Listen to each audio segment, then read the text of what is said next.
सहस्रशीर्षं देवं विश्वाक्षं विश्वशम्भुवम् विश्वन्नारायणं देवम् अक्षरं परमं पदम्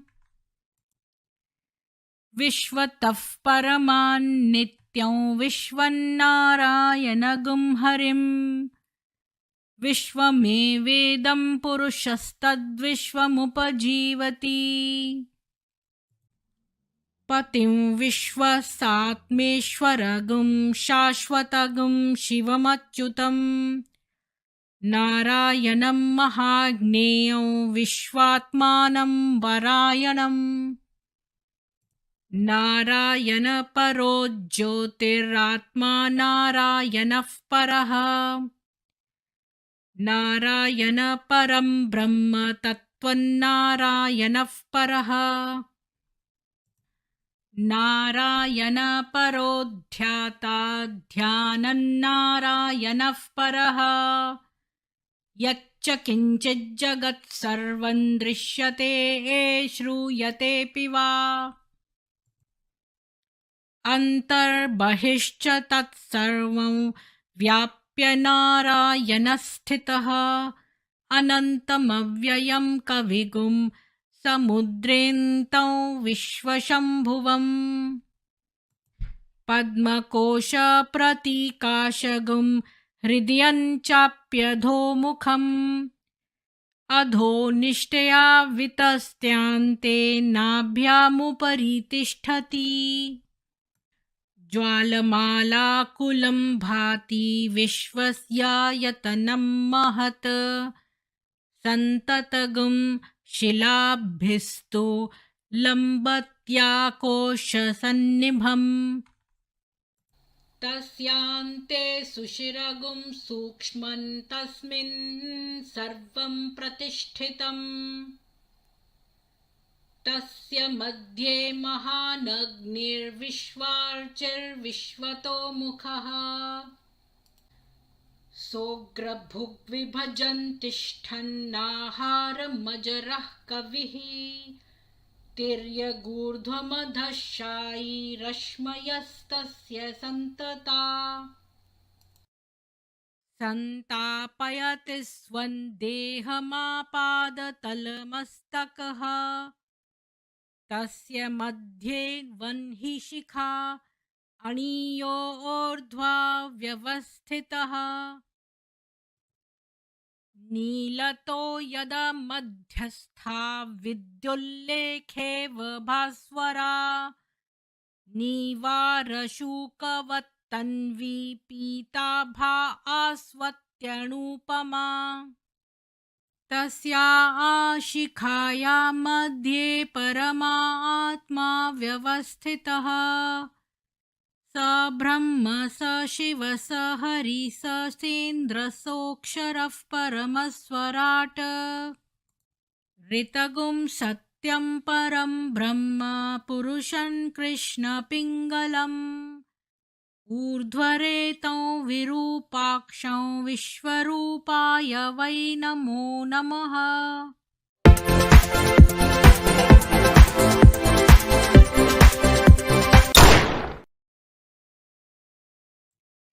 सभी को सुप्रभात और जय हिंदू राष्ट्र। आज हमने वो पंकज जी का मेरे पास वो नहीं था ईमेल, तो मैंने चेंज कर दिया और मैंने ये 14वीं का चांद अपने मॉडरेटर बैटमैन के कहने पर ये वाली स्ट्रीम करूँगी। और बैटमैन जी से भी आज मुझे एक बड़ी इम्पोर्टेंट बात करनी है, पर मैं करूँगी जब न्यूज़ ख़त्म कर लूँगी तब। तो सबसे पहले तो मैं आज की न्यूज़ शेयर करती हूँ आप लोगों से।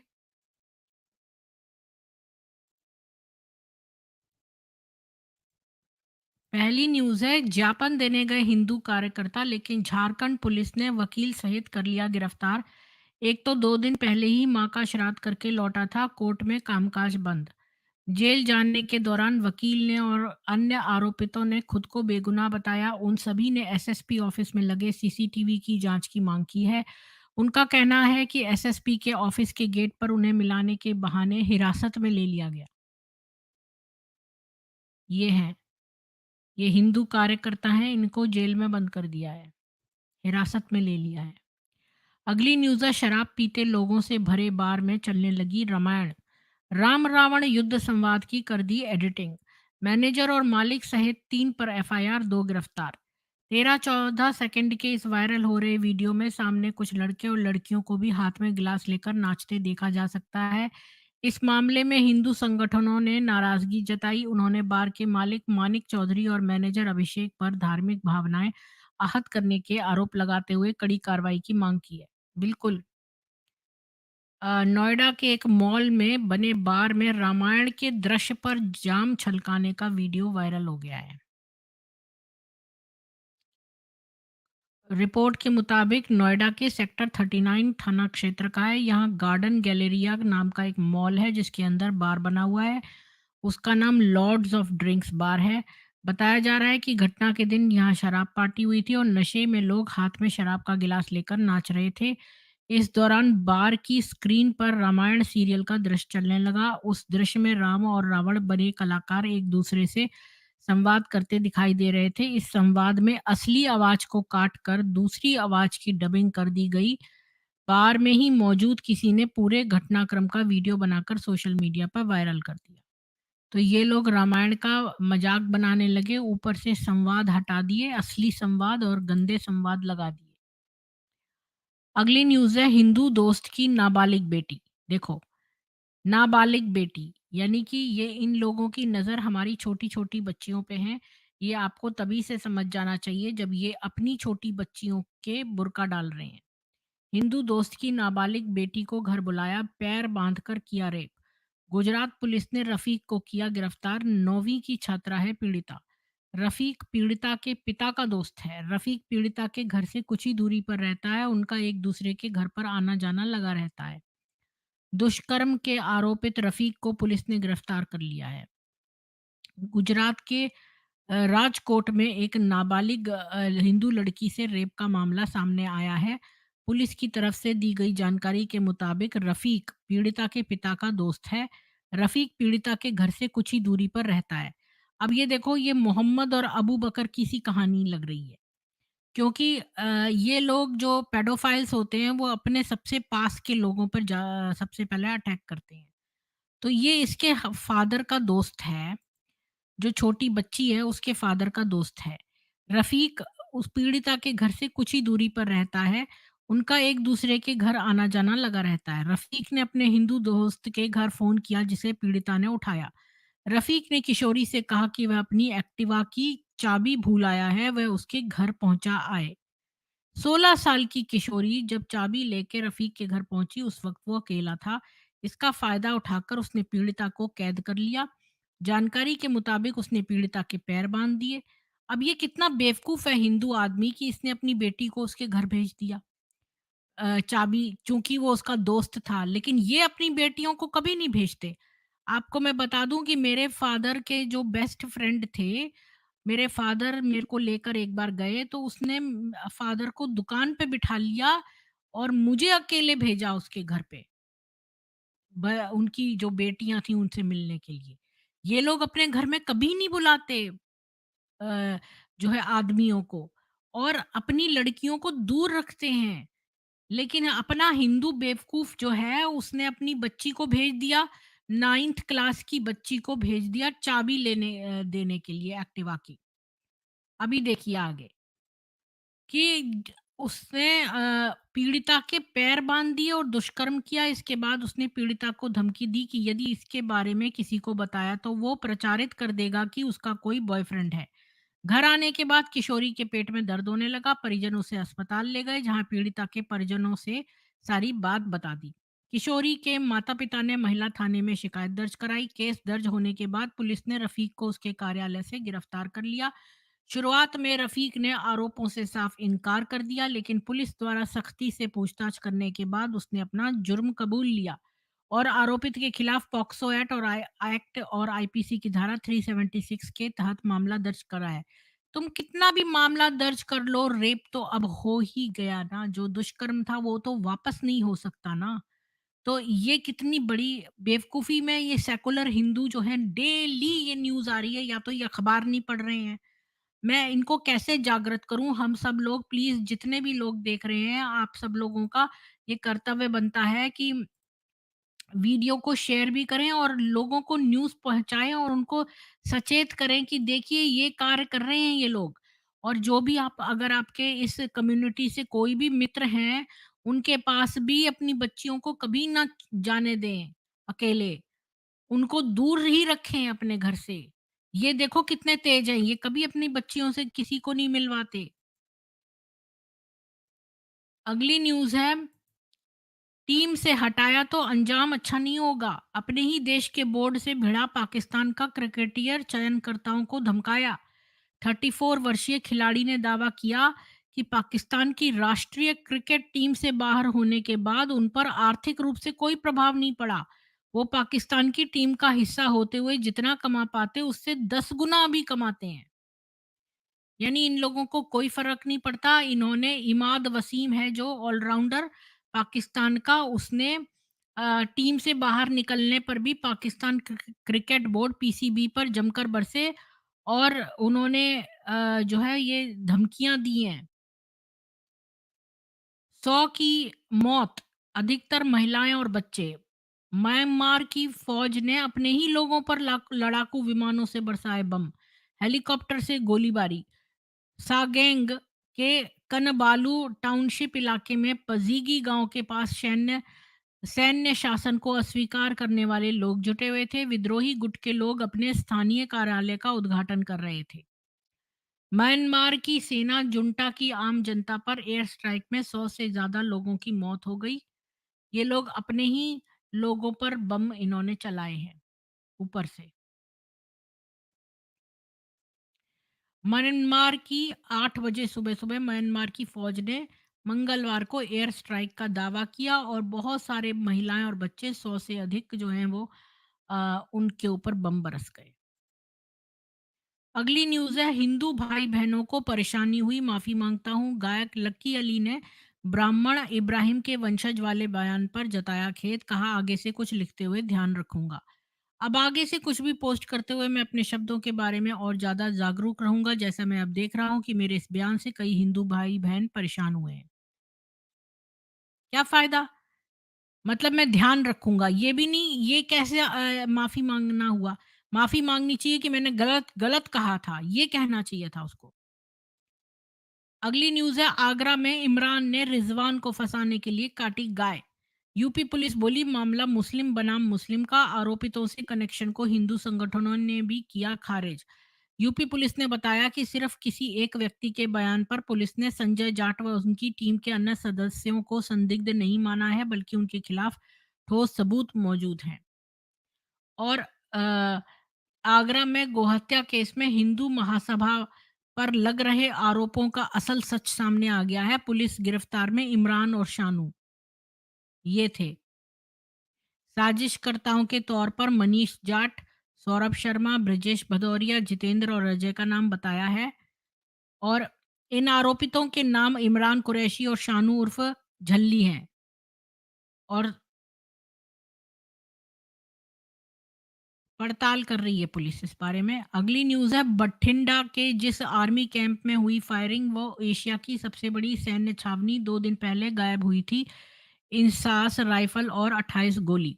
पंजाब में फायरिंग और 4 जवानों की हत्या को देखते हुए स्थिति पर सेना प्रमुख मनोज पांडे खुद नजर बनाए हुए हैं। सेना प्रमुख खुद हर बात की जानकारी ले रहे हैं। इसके बाद पांडे घटना की जानकारी रक्षा मंत्री राजनाथ सिंह को देंगे।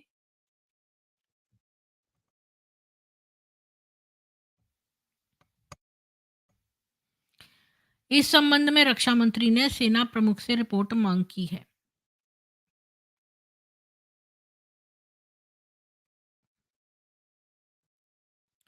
एक इंसास राइफल और 28 राउंड कारतूस गायब हो गए हैं।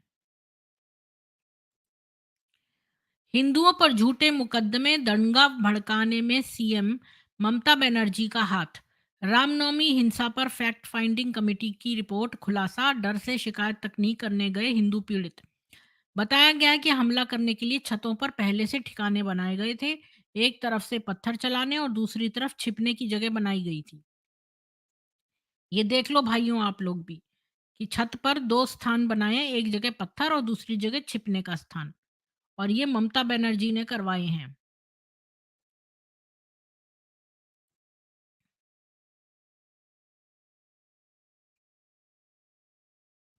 हाँ, एसपीजी ये नई नौटंकी लकी अली ने करी है।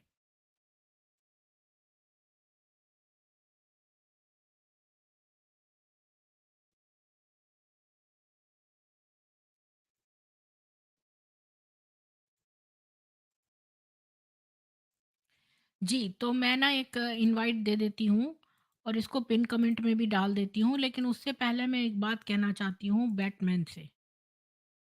तो बैटमैन जी अगर हों तो प्लीज़ ऊपर आ जाएँ।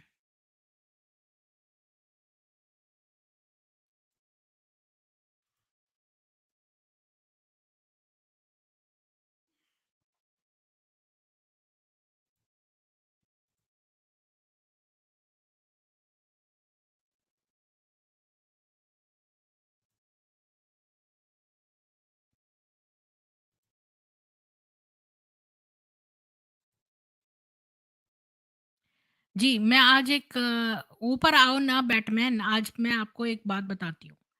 बैटमैन मुझसे कहता है मैं तो उर्दू सीख रहा हूँ। देखो, उर्दू सीख रहा है बैटमैन, और फिर मैं नाराज़ होने लगी, तो बैटमैन मुझसे बोला कि नहीं, नहीं मैं तो संस्कृत भी सीख रहा हूँ। अभी देखो कि ये कितनी गंदी शर्मनाक बात है कि कोई बंदा कह रहा है कि मुझे उर्दू बड़ी पसंद है। मैंने पूछा कि क्यों ऐसा कर रहे हो बैटमैन? तो कह रहा है कि मैं मुझे ना उर्दू बड़ी क्लासी और अच्छी बड़ी बड़ी अच्छी भाषा लगती है। तो मैं आपको बता दूँ कि संस्कृत जो अपनी हिंदी है, देवनागरी, देवनागरी यानी देवों की नगरी है वो, और उसके ऊपर हर चीज़ का महत्व है। मैं आपको बहुत डिटेल में नहीं बताऊँगी क्योंकि आज उसके ऊपर टॉपिक नहीं है। लेकिन जितने भी ये अक्षर हैं और स्वर हैं, ये देखिए, ये कुछ कंठ से निकलने वाले हैं, कुछ तालु से हैं, कुछ ओष्ठ वाले हैं और कुछ दंत वाले हैं। तो पूरा मतलब जैसी पूरी लाइन है अ, आ, ई, वो आपके कंठ से निकलने वाले हैं। और ये जो क, ख, ग, ये यहाँ पीछे से निकलेंगे, और फिर अगली लाइन च, छ, ये यहाँ से आगे से निकलेगी। फिर जो अगली लाइन है त, थ, ये आपकी जीभ, इसके आपकी जीभ छुएगी, और ये इन सब का हर एक का महत्व है। और जो आप डॉट लगाते हैं, जो डॉट लगाते हैं वो भी क्या चीज़ है, पूर्णता बताता है। हर चीज़ की पूर्णता डॉट्स में है। जैसे जो ऊपर अनुनासिका लगाते हैं उसका भी अर्थ है। तो हर चीज़ का, और देव की नगरी है ये, देवनागरी स्क्रिप्ट, देवों की नगरी है। देखो बैटमैन, मुझे सॉरी कहने से नहीं होगा, तुमने मेरा दिल तोड़ा है इस बारे में। और उर्दू, उर्दू का बताती हूँ। उर्दू में अगर आप कश्मीर लिखो, तो उर्दू में पहली बात तो उल्टी लिखी जाती है। हमारी देवनागरी लेफ्ट टू राइट लिखी जाती है। हर चीज़ के पीछे एक अर्थ है। और उर्दू जैसी घटिया बकवास जो है लैंग्वेज, मैं बताती हूँ क्यों। क्योंकि उर्दू एक तो राइट टू लेफ्ट लिखी जाती है, उल्टी-उल्टी लिख रहे हो। फिर उसके ऊपर कोई शिरोरेखा नहीं है, जो रक्षा करे, जो हर चीज़ का एक महत्व है। ठीक है? उसके ऊपर कुछ भी रक्षा करने का नहीं है। ना वो उल्टी लिखी जा रही है राइट टू लेफ्ट। अब अगर आप एक खाली कश्मीर वर्ड लिखो तो क कैसे लिखते हैं? श, म, मीर, ठीक है? लेकिन जब आप उसको कंबाइन करके अलग-अलग लिखो क, श, मी, र, लेकिन जब आप उसको कंबाइन करके लिखो तो वो आपस में सेक्स कर लेते हैं। अभी मैं आपको बताती हूँ कि जब मैं छोटी थी तो मेरे साथ में एक लड़का बैठता था, मैं उसकी हेल्प करती थी। तो वो उसको आँखों से ज़्यादा अच्छा नहीं दिखता था, और वो ना लैंग्वेज को कैसे लिखता था, हम जो है ना मोती जैसे अक्षर लिखते हैं। अब ये जो टाइम्स न्यू रोमन जो वे है लिखने का, ये अक्षर बेस्ट है। हालाँकि मुझे पता है बैटमैन बहुत सारे लिपियाँ ढूँढता रहता है भाषा की, लेकिन सबसे बेस्ट जो है ये जो मोती जैसे अक्षर हैं वो हैं टाइम्स न्यू रोमन के। ठीक है? तो क्योंकि वो हर चीज़ को मोती की तरह गोल-गोल करके ऐसे लिखा जाता है, ठीक है? अभी जो है ना उर्दू जो है वो मोतियों जैसे अक्षर नहीं है। हाँ, मैं आपको बता रही थी, मेरे साथ में एक लड़का था जब मैं बचपन में अपनी उसमें थी, एलिमेंट्री स्कूल में, तो वहाँ पर वो क्या करता था, टेढ़े-मेढ़े अक्षर लिखता था, तो मैं उसको बोलती थी, तो मुझे किसी भी चीज़ का ज्ञान नहीं था, मैं बहुत छोटी थी। मैं उसको बोलती थी, तुम्हारे अक्षरों को लगता है पोलियो हो गया है, पोलियो। तो पोलियो का क्या मतलब है? पोलियो क्योंकि टेढ़े-मेढ़े उसके अक्षर होते थे। अभी देखो उर्दू भी कैसे लिखते हैं, ऊपर करके ऐसे मिला के, और जब जब ये लोग वर्ड फॉर्मेशन करते हैं तो ये उसमें घुसा देते हैं शब्दों को। तो मैं आपको बताऊँगी डिटेल में किसी दिन कि ये शब्दों को घुसा देते हैं, यानी कि ये शब्द जो अक्षर हैं उनका सेक्स हो जाता है। उनको एक दूसरे के अंदर सेक्स करवा देते हैं ये, अक्षरों को। तो इनकी भाषा बिल्कुल भी अच्छी नहीं है। हमारी देवनागरी, देवों की नगरी है वो। उसका कंपैरिजन ऐसी गंदी बकवास राक्षसी, ये लोग जो राक्षस प्रवृत्ति के लोग जो बातें करते हैं, उनसे बिल्कुल भी कंपेयर ना करिए आप। तो जिसने आपने मेरा दिल तोड़ा है आज ये बात कह के, और जो है मैं बिल्कुल आपको मना करती हूँ। मैंने तो एक जगह जाना भी छोड़ दिया।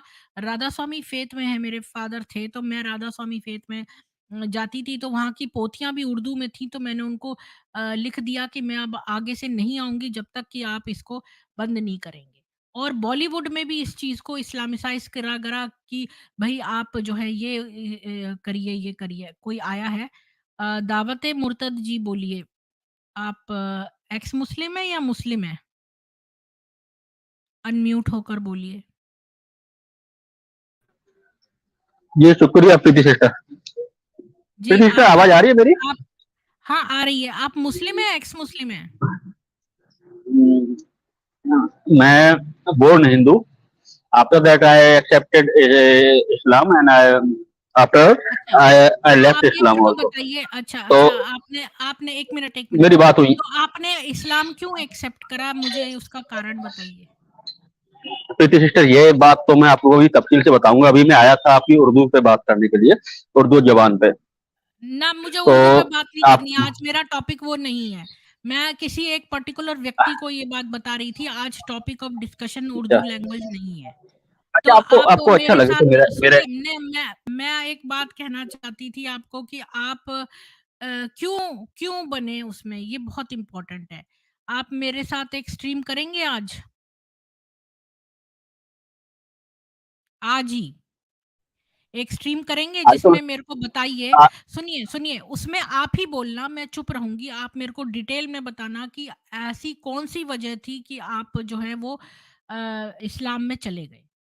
क्या आप मुझे बताएँगे? मेरे साथ आज एक स्ट्रीम करेंगे? अभी एक्चुअल क्या है ना, मैं अभी इस प्रीति सिस्टर में रास्ते में हूँ, कहीं जा रहा हूँ, तो ट्रैवलिंग में हूँ, तो आज पॉसिबल नहीं है। बट बस एक अभी मैंने आपके स्ट्रीम पे मैं आया, तो उर्दू के बारे में मैंने बस जिक्र सुना, तो मैं 2 मिनट के लिए मैंने कहा चलो नहीं, थोड़ा-सा नहीं, अपना मेरा आज का टॉपिक उर्दू एडिशन नहीं है। देता मेरे चलूँ। को आज किसी को मैसेज देना था, तो मैंने वो, आज का टॉपिक लेकिन उर्दू नहीं है। लेकिन उसमें आप मेरा एडिशन बस एक लाइन का ले लीजिए कि उर्दू कोई खुद में ज़बान ही नहीं है। उर्दू एक खिचड़ी है, अरबी, फारसी, ईरानी और हिंदी मिला के। उर्दू अपनी कोई लैंग्वेज नहीं है, अपना कोई वजूद नहीं रखती। इवन उर्दू के पास, जब उर्दू बनाई गई थी, इसके बाद में कुछ जिन चीजों की ईजाद उर्दू बनाने के बाद हुई, मेरी बात ध्यान से सुनिए, जो भी भाई बात कर रहे थे, ये उर्दू कुछ चीजों की ईजाद उर्दू बनाने के बाद हुई। उन चीजों के लिए उर्दू पे अपना कोई लफ्ज ही नहीं है। जैसे टेलीविजन, उर्दू के पास कोई अपना लफ्ज नहीं है। जो भी गैजेट्स आए, मोबाइल, कंप्यूटर, उर्दू के पास कोई अपना लफ्ज नहीं है। तो उर्दू एक अधूरी लैंग्वेज है, उर्दू एक ठीक खिचड़ी है। लैंग्वेज है, अपना कोई वजूद नहीं रखती। धन्यवाद आपका इनपुट के लिए। आप मेरे साथ अगर एक स्ट्रीम करने में इंटरेस्टेड हो, तो मेरे इस ईमेल पर आप हमें बताइए कि आप इस्लाम में क्यों गए? हम जानना चाहते हैं आपकी स्टोरी।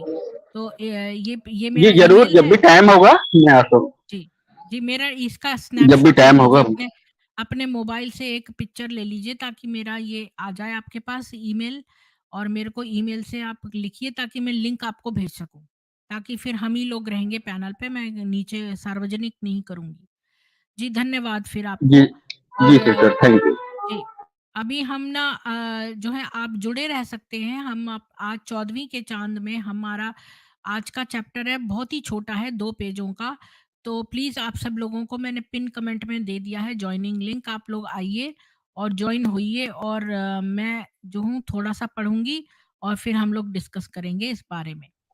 तो आज का टॉपिक है माता-पिता से व्यवहार। अच्छा जब अच्छा कोई सिस्टर, मैं इजाज़त व्यक्ति चाहूँगा क्योंकि मैं अभी रास्ते में हूँ, मैं सुन रहा हूँ यूट्यूब पे। जी। जी, जी, धन्यवाद आने का और आते रहिए ये चैनल में आपका इनपुट बहुत ज़रूरी है।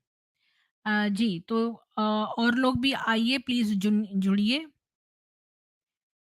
हाँ, तो मैं बस यही कह रही हूँ बैटमैन से कि जो है ये उर्दू सीखने की बात उसने कही है, बहुत ही शर्मनाक बात है ये हमारे लिए। अ, जो भी आना चाहता है प्लीज़ ऊपर आइए और फिर हम लोग डिस्कस करेंगे और कोई नहीं आ रहा तो फिर मैं अकेले ही बोल लूँगी। तो हमारा टॉपिक है ये बहुत छोटा-सा है, माता-पिता से व्यवहार। कोई आया है लगता है, मुझे आवाज़ आई है। जीतू जी, आपका बहुत स्वागत है, जीतू जी। और जय देखिए हिंद राष्ट्र। जय हिंदू राष्ट्र। जीतू जी मैं थोड़ा-सा पढ़ लूँ फिर हम लोग डिस्कस करेंगे उस पे, जो पढ़ा है उस पे। चलेगा चलेगा। जी, तो पंडित चमुपति जी द्वारा रचित जो ये पुस्तक है 14वीं का चाँद, इसमें अगला चैप्टर है हमारा माता-पिता से व्यवहार। ये 2 पेज का चैप्टर है, बहुत छोटा-सा। तो जब कोई व्यक्ति नया मत स्वीकार करे जो उसके माँ-बाप के व्यवहार से विपरीत हो, तो उसे अपने घर-बार के संबंध में, अपने भावी व्यवहार के संबंध में निर्णय करना होता है। क्या अब भी वह माता-पिता की प्रसन्नता का पाबंद है या स्वतंत्र है कि जो चाहे वह माने और जो चाहे वह करे? शरीर की उत्पत्ति और लालन-पालन माता-पिता की कृपा से हुई है। उन्होंने लालन-पोषण व शिक्षा-दीक्षा देने के लिए असंख्य कष्ट उठाए हैं। उन्हें टका-सा उत्तर दे देना नैतिक आवश्यक नियमों के सर्वथा विरुद्ध है। तो इस पैराग्राफ में पंडित जी ये लिख रहे हैं कि चूंकि माँ बाप ने आपका लालन पोषण किया है और शिक्षा दीक्षा दी है, तो जो माँ बाप का धर्म है उससे अगर आप विपरीत किसी मजहब में जा रहे हैं तो ये नियमों के विरुद्ध है। लेकिन कुरान का आदेश इस बारे में बड़ा विचित्र है। कुरान कहता है व वस्से नाल इंसाना बिल वालिदेह हसनन व इन जाहिदिका लितु शरीका बीमा लैसा बिही इल्मुन फला तुत इहमा। सूरत अनकबूत की आयत 7। इसका अर्थ है और निर्देश किया हमने मनुष्य को अपने माता पिता से सदव्यवहार का, और यदि झगड़ा करें तुझसे तू शरीक करे मेरे साथ उस वस्तु का जिसका तुझे जान नहीं, तो मत कहा मान उनका। यानी कि यहाँ पर वो माता पिता से विरुद्ध जाने को कह रहा है कुरान की, अगर वो तुझे मेरे से अलग करने की कोशिश करें तो तू उनका कहना मत मान। शिर्क माता-पिता के आदेश से भी न करना चाहिए। आर्य शास्त्रों में लिखा है कोई बुराई बुजुर्गों के कहने से भी नहीं करनी चाहिए। मतलब हमारे सनातन धर्म में लिखा है कि अगर माँ-बाप बुरी बात कहें तो उनकी बात नहीं माननी चाहिए। माँ-बाप की आज्ञा उसी समय तक पालनीय है जब वह शास्त्र के अनुसार हो। कुरान ने शिर्क के बारे में बंधन रहित कर दिया है। शेष बुरे कर्म व मिथ्या विश्वास की भी इसमें छुट्टी कर देते तो आदेश पूरा हो जाता और आर्ष शास्त्रों से तालमेल बैठ जाता। लेकिन कुरान में ऐसा नहीं लिखा है कि कोई बुरी बात कहे माता पिता तो मत मानो। ये लिखा है खाली तुम जो शिर्क की बात में लिखा है कि अगर शिर्क करें तो माँ बाप की बात मत मानो। एक और स्थान पर कहा है वह साहिब हुमा फिद्दुनिया मारूफन। सूरत लुकमान की आयत 15। और साथ दो संसार में उनका मर्यादा के अनुसार। पूर्ववती आदेश में सम अपूर्णता का दोष तो था ही, परंतु मुसलमान उसका उतना भी पालन नहीं करते जितना इस आयत में कर्तव्य बताया है। पिता मुशरिक यानी इस्लाम विरोधी भी हो तो शिर्क को छोड़कर उचित बातों में उसकी पिता भक्ति तो होनी ही चाहिए, परंतु यहाँ उससे सर्वथा जहन्नमी मानकर संबंध विच्छेद किया जाता है। यानी कि ये नहीं कहा है कि तुम उस अगर वो पिता जो है शिर्क कर रहा है कि तुम भाई इस बारे में बात मत मानो और बाकी बातों में मान लो, तो ये नहीं है। टोटल बॉयकॉट कर दो माँ-बाप का। इस बारे में जीतू जी आपका क्या कहना है? मैं आपको एक उदाहरण देता हूँ। एक बच्चा था जिसको उसके पिता ने बताया था कि फजर की नमाज पढ़नी चाहिए, फजर की यानी मॉर्निंग की। तो एक दिन क्या हुआ, पिता को क्या कहते हैं, बूढ़े होते होते जा रहे थे, बूढ़े यानी 55 साल के होते जा रहे थे, तो उनका शरीर में कपकपी थी, तो उस दिन वो उठ नहीं पाए। तो बेटे ने अपने पिता का ही खून कर दिया और बताया कि फजर की नमाज मेरे पिताजी नहीं पढ़ रहे हैं या कुछ आनाकानी कर रहे हैं। तो ये इस्लाम के खिलाफ है। नमाज को ये करना, क्या करना, चुकाना। हर हर दिन नमाज पढ़नी चाहिए, फजर की नमाज तो कंपलसरी होनी चाहिए। यही मेरे पिताजी ने मुझे सिखाया, लेकिन आज खुद ही वो उसका पालन नहीं कर रहे, तो उसने उसने अपने सगे पिता का खून कर दिया। तो ये मेरे उदाहरण से आप समझ गए होंगे। जी, जीतू जी बहुत आपने अच्छा उदाहरण दिया। मैं एक और उदाहरण बिल्कुल इसी का दूँगी। बिल्कुल इसका ही ऑपोज़िट है वो कि फ़जर की नमाज़ पढ़ने के लिए ठंडे पानी से जाके नहाना था।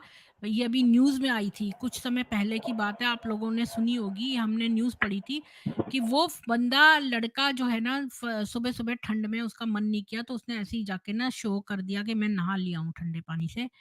और वो ऐसे ही आ गया तो उसका पिता चुपचाप देख रहा था, उसने उसको इतना मारा कि वो मर गया।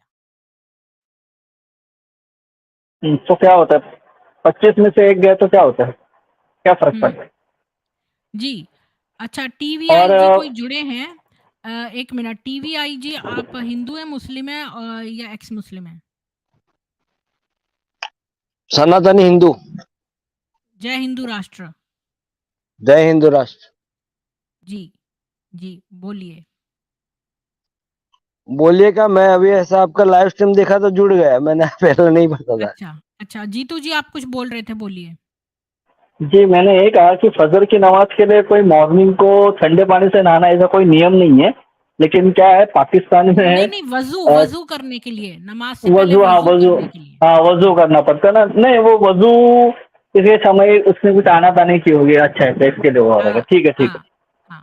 ठीक है, ठीक है, इनको बोल दीजिए जो जो न्यूज़ नए में आए था हैं। वो मुझे याद आ गया, तो मैंने सोचा शायद आप वही वाली कहानी सुना रहे हैं, लेकिन आपकी कहानी फ़र्क थी उसमें।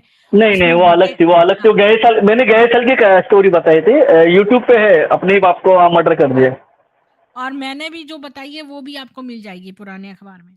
हुँ, तो आगे चलते हैं फिर।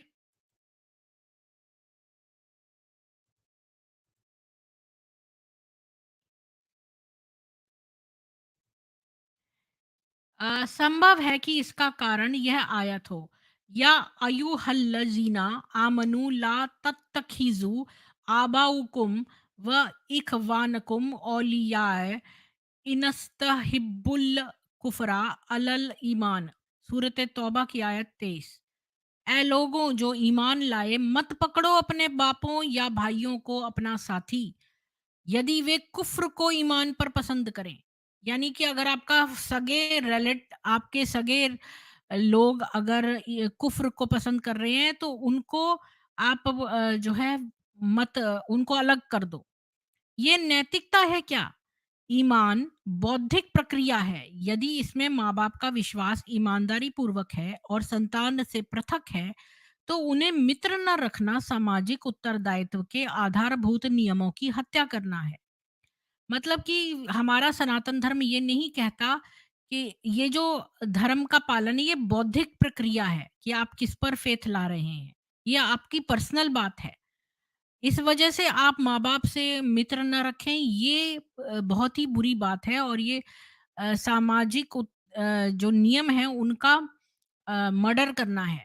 माँ-बाप का अनुचित आदेश न माना जाए, ये बात तो समझ में आती है। अगर आपके माँ-बाप कोई गलत बात कहते हैं आपको, जो कि शास्त्रों के अनुकूल नहीं है, तो उनको मत मानो, ये बात समझ में आती है। परंतु केवल इसलिए कि वह कुफ्र को सदहृदय से इस्लाम पर विशेषता देते हैं, काफ़िर होने के लिए कहते भी नहीं।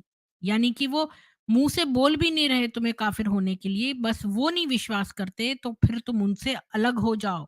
उनकी सेवा करना, उनसे हृदयहीनता का व्यवहार करना अत्याचार है। यही दशा भाइयों की है। वे धर्म से मना करें तो मत मानो, धर्म की प्रेरणा दें तो मत मानो।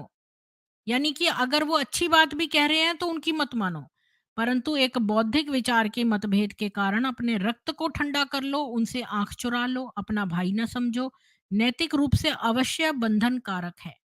बस इतना ही था आज का ये। तो अब ये देखिए ना, माँ-बाप के प्रति ये लोग बड़ी बातें बनाते हैं। इस्लाम में बोलते हैं देखो हमारे यहाँ तो माँ के पैरों के नीचे जन्नत है, ये है, वो है। उसी माँ को ये गधा और कुत्ता और ये सब और आधे दिमाग का ये सब कहते हैं। हैं क्यों, और सारी 99% वुमेन जो हैं वो दोजक में होंगी। और यहाँ पर ये भी आपने देखा होगा कि जो ये लव जिहाद करते हैं, यानी कि हिंदू लड़कियों को फँसाते हैं, इसके बाद जो हिंदू लड़कियाँ अपने घर से बाहर प्यार ढूँढती हैं क्योंकि उनका भाई जो है उन पे बहुत रोक-टोक करता है या माँ-बाप उस पर ध्यान नहीं देते हैं, तो वो घर से बाहर प्यार ढूँढती हैं। तो वो लड़कियों को ये लोग फँसा लेते हैं। ये लोग देखते हैं कौन लड़की के घर का क्या वातावरण है, तो जो ऐसी वल्नरेबल लड़कियाँ होती हैं, उनको ये फाँस लेते हैं। इसके बाद क्या करते हैं, जब ये एक बार धर्मांतरण करा लेती है लड़की, तो उसको घर वापस नहीं जाने देते अपने माँ-बाप से मिलने, क्योंकि अब उसके माँ-बाप काफ़िर हैं। तो वो उसको कैद कर लेते हैं। मेरे स्ट्रीम पर जो है कुछ लड़कियाँ आई थीं जो लव जिहाद की विक्टिम्स थीं, पुष्पा वगैरह और नीलम। तो वो ये बता रही थीं कि उन एक बार जब शादी हो गई तो उसके घर पे जाने नहीं देते थे उसको। और बेचारी फँस जाती थी। कुछ हिंदू परिवार ऐसे होते हैं जो खुद ही लड़की का बॉयकॉट कर देते हैं कि भई अब इसकी इस्लामी से शादी हो गई है तो फिर अब उसको बॉयकॉट कर दिया। लेकिन कुछ पर इनके यहाँ से तो होता ही होता है 100% कि ये लोग फिर वापस लड़की को जाने नहीं देते अपने घर में। उस माहौल में काफ़िर वाले, उनसे मिलने नहीं देते, उनसे काट लेते हैं। और अगर आप साइकोपैथ का सर्च करेंगे ना, साइकोपैथ को गूगल सर्च करेंगे, तो साइकोपैथ के भी कुछ लक्षण हैं। एक तो साइकोपैथ जो है ना, जिससे शादी करता है, उसको उसके परिवार वालों से काट देता है। जी, बोलिए जीतू जी। देखिए आपने जो कहा कि उनको घर वालों से मिलने नहीं देते हैं, तो पहले तो एक है स्त्री एक चीज है जिसको कोई मन नहीं, अंतरात्मा नहीं, बुद्धि नहीं, कुछ नहीं, चीज है। और मेरी चीज अगर किसी को मिलने जाए या किसी को जाए तो बट जाएगी, बांट दी जाएगी, या किसी के बहकावे में आ सकती है। यानी वो देख लेगी कि खुलापन क्या होता है, वैचारिक आदान प्रदानता क्या होती है, या समाज एज समाज क्या होता है, और पता चला तो वो निकल जाएगी उससे। इसके लिए उसको वो क्या कहते हैं, एक ताला बंद करके रखते हैं। और दूसरा क्या है, दूसरे से हमने ये चीज लाई है तो ये मेरी चीज मैं किसी को दूंगा नहीं, इसी सोच के वजह से वो किसी स्त्री को जाने नहीं देते। और आपको और एक कहता हूँ कि स्त्री को कॉमोडिटी इसके लिए समझा जाता है क्योंकि इनका जो जहन है वो अरबों का जहन है। ये है भारत में ही जन्मे हुए हैं, इनके पूर्वज भी भारतीय, लेकिन इनका जहन अरबी हो चुका है। तो अरब में औरत की आज के समय में छोड़ा तो आप 100 साल पहले पीछे जाओगे तो औरतों को कोई कीमत नहीं थी। तो इनके नज़र में स्त्री को औरत कहते हैं। और इस स्त्री को औरत क्यों कहते हैं, एक नंगी चीज समझते हैं। और नंगी चीज को हम कैसे भेज दे सकते हैं। और इतनी घृणित इनकी मानसिकता है, इतनी घृणित इनके विचार है, जो मैं यहाँ आपके सामने एज अ लेडीज के सामने में आपको प्रस्तुत भी नहीं कर सकता।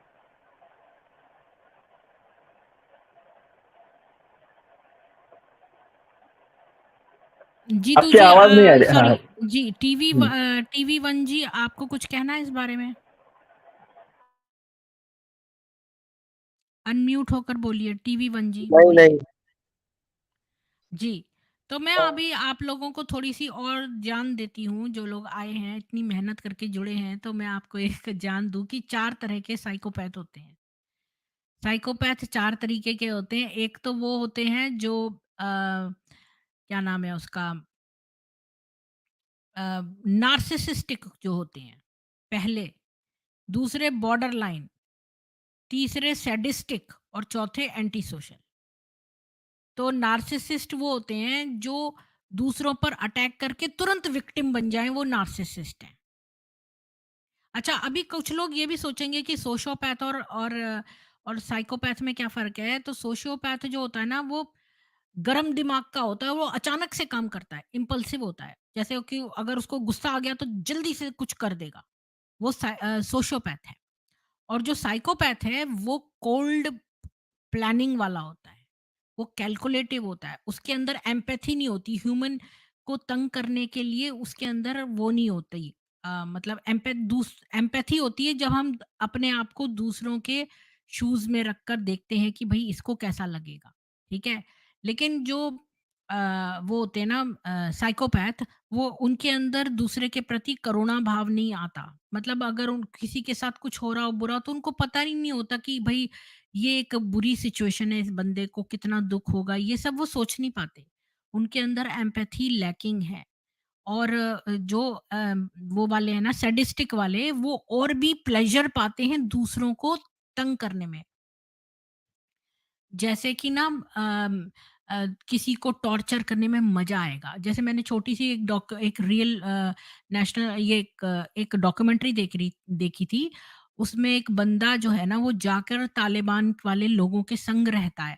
तो जो उस बंदा होता है उसके 3 बेटे होते हैं। तो वो उसकी ना जो सबसे छोटा बेटा होता है, तो वो एक ये लोग चिड़िया पकड़ के लाते हैं, तो वो सबसे छोटा बेटा होता है, वो उसको पकड़ता है, तो वो उससे बोलते हैं अब तू क्या कर दो। बाकी के उसके 2 भाई होते हैं जो थोड़े-थोड़े बड़े होते हैं, एक 7-8 साल के होते हैं। तो वो छोटा 4 साल का होता है। तो वो चिड़िया को पकड़े होता है हाथ में, तो दूसरे बोलते हैं अब तू क्या करेगा इसका?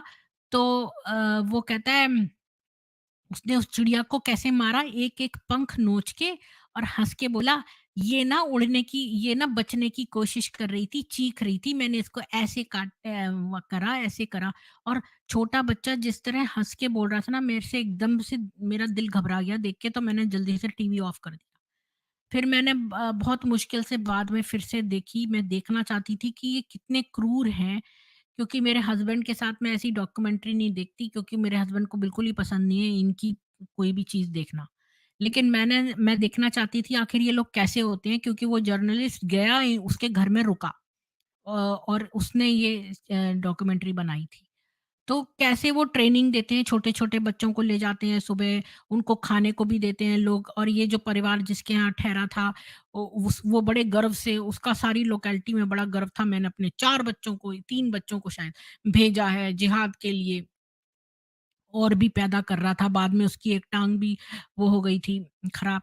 ख़ैर anyways not going into story. तो वो कैसे बोला, छोटा-सा बच्चा, ये ना उड़ने की कोशिश करी थी, मैंने इसका एक-एक पंख नोचा, इसको ऐसे करा। तो यही है साइकोपैथ के, ये साइकोपैथ बनाते हैं छोटे-छोटे बच्चों को।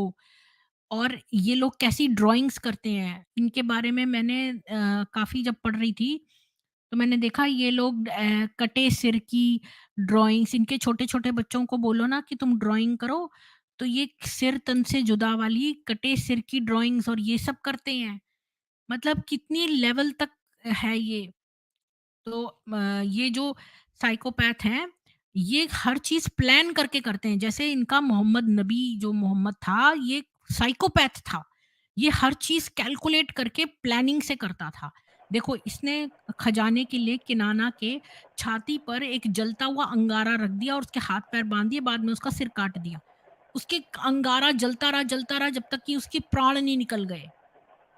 और जो जो भागे थे ऊँट लेकर, उसके इसने हाथ-पैर कटवा के, आँखें निकलवा के और वहाँ पे डाल दिया। अब देखो ये इनकी जो हमारा सौरभ कालिया था, जो 22 साल का बेचारा छोटा लड़का था, जो उस तरफ गिर पड़ा था, जो है प्लेन से कारगिल उस में। तरफ चला गया था। हाँ, नहीं, तो कारगिल उसके नहीं, नहीं, नहीं, कारगिल में नहीं था, वो तो ऐसे ही उस बॉर्डर के उधर हो गया था। उसके इन्होंने पकड़ लिया था। अच्छा, हो सकता है मेरे को ठीक से याद ना कारगिल हो, कारगिल कंफ्यूज़न हो। अच्छा, सौरव काले कारगिल में, कारगिल में। उसके जीवित रहते हुए उसके इंटेस्टाइन निकाल लिए, उसके लिवर निकाल लिया, उसका लंग निकाल लिया, उसकी और चीज़ें निकाल ली। तो ये इस कदर के ये हैं, क्रूर, नरपिशाच, सैडिस्टिक, ये आती है कैटेगरी सैडिस्टिक साइकोपैथ की। तो इस जी, मैं तरह आपको आपको इसमें और 4। एक हुँ, इसमें मैं आपको आगे बताता हूँ। मदरसे में बच्चों को सिखाया जाता है कि ज़ोर-ज़ोर से हँसे नहीं, ज़ोर से हँसना नहीं है। जोर से हँसना शैतान का काम है। दूसरा तभी तो पेंटिंग ये हराम है। जब एडम सीकर के उसमें जाते हैं और वहां पर वो हंसता है तो इनको बड़ी जोर से मिर्ची लगती है। पेंटिंग पेंटिंग हराम है। शिल्पकारी यानी स्टैचू बनाना हराम है। लेकिन देखो ये नाटक लोग में कितना नाटक तकिया करते हैं। यहाँ मंदिरों के नाटक में का बाहर मूर्तियों की जो दुकानें हैं, भगवानों की जो स्टैचूज हैं, ये लोग आपको इसी कैटेगरी के नरपिशाच कम्युनिटी के लोग ही मिलेंगे जो ये कार्य कर रहे हैं। मूर्ति मूर्तिकला शिल्पकला स्टैचू बनाना हराम है। पेंटिंग जी, हराम है। जोर कोई से हंसना आजाद हराम है। जी जुड़े हैं। नाटक में नाटक में काम करना, अभिनय करना, एक्टिंग करना हराम है। तो हाँ, ये बॉलीवुड अगर में हेलो कितने सिखाएगा सारे बच्चों को, मुसलमान। ये बच्चों को अगर हेलो। सिखाया जाएगा तो वो सैडिस्ट ही बनेगा। जी, जी, 1 मिनट, मैं आप लोगों को म्यूट कर रही हूँ, मैं किसी को ऐड कर रही हूँ, तो कोई आज़ाद जी हैं। आज़ाद जी, आप हिंदू हैं, मुस्लिम हैं, एक्स मुस्लिम हैं?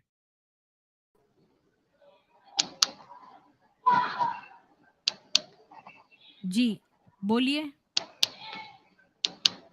आज़ाद जी, आप हिंदू हैं, मुस्लिम हैं, एक्स मुस्लिम हैं? किसको चूतिया बना रहे? एक हाँ, बात मेरे समझ में आ गई। ये कोई पता नहीं क्या लगा दिया था तो मैंने इनको किक आउट कर दिया है। जी, टीवी 1 जी, आप कुछ कहना चाहते थे, बोलिए। हाँ, तो ये अभी ये करना चाहिए, मुझे लगता है कि प्रत्येक हिंदू को अपना जो फाइनेंस है, वो जो मंदिरों में और चढ़ावे में और ये सब फालतू कामों में लगाता है, उत्सवों में बड़े-बड़े, वो पैसे इकट्ठा करके जो बच्चे अनाथ अनाथ है, जो कमज़ोर है, उनको इकट्ठा करके बाकायदा उनको अलग से एजुकेशन देना चाहिए, उनको प्रॉपर ट्रेनिंग ट्रेनिंग देनी चाहिए और ये इस्लाम का भी एजुकेशन देना चाहिए और ये इस्लाम को कैसे कन्फ्रंट किया जाए, ये ट्रेनिंग देनी चाहिए और अपना फाइनेंस ये पैसा उसमें लगना चाहिए। और जैसे ये एक एजेंडा चला रहा है मदरसा करके अपने खिलाफ, ऐसे अपने भी उसी ग्राउंड लेवल से, उसी कंडीशनिंग करके उनको बड़ा करना पड़ेगा बच्चों को। जो भी बच्चे अपना देना चाहे, वो सिक्खी जो शुरू हुई, तो क्या हुआ था? उन्होंने कहा कि हमारा एक-एक बच्चा हम सिक्खी को देंगे, ताकि वो उस हिसाब से लड़ सके, योद्धा बन सके और इस्लाम का मुकाबला कर सके। तो इसी हिसाब से हमें ये जो चला रहे हैं एक सिस्टमैटिकल प्रोसेस आतंकवादी बनाने का, हमें खत्म करने का, ऐसा हमें भी उनका कन्फ्रंटेशन करने के लिए, उनका मार्ग रोकने के लिए कुछ इस तरह के ओ, क्या उपाय करने पड़ेंगे। क्या लगता है आपको? इसके लिए सारे खर्चे वर्चे छोड़ के, मंदिर वंदिर ये सब छोड़ के, मंदिरों का भी करना चाहिए लेकिन उसमें कैलकुलेटिव रहना पड़ेगा। हमारे बड़े-बड़े मंदिर बनाने से हमारा प्रॉब्लम सॉल्व नहीं हो जाएगा। हमारे ये वो जो पूजा-वूजा भव्य प्रोग्राम करके बहुत बड़ा खर्चा करते हैं और उसमें सारा धंधा पानी तो वही लोग आधे तो ले जाते हैं। जी। ये मेले अच्छा, उत्सवों वापस में भी अपने टॉपिक कटौती पे करनी आते चाहिए। हैं। वापस अपने टॉपिक पे आते हैं, माता-पिता से व्यवहार। तो देखो, मैं आपको बताऊँ कि जो मोहम्मद था, उसने अपनी माँ का कोई लिहाज़ नहीं किया, वो उसकी कब्र पे भी नहीं गया रोने।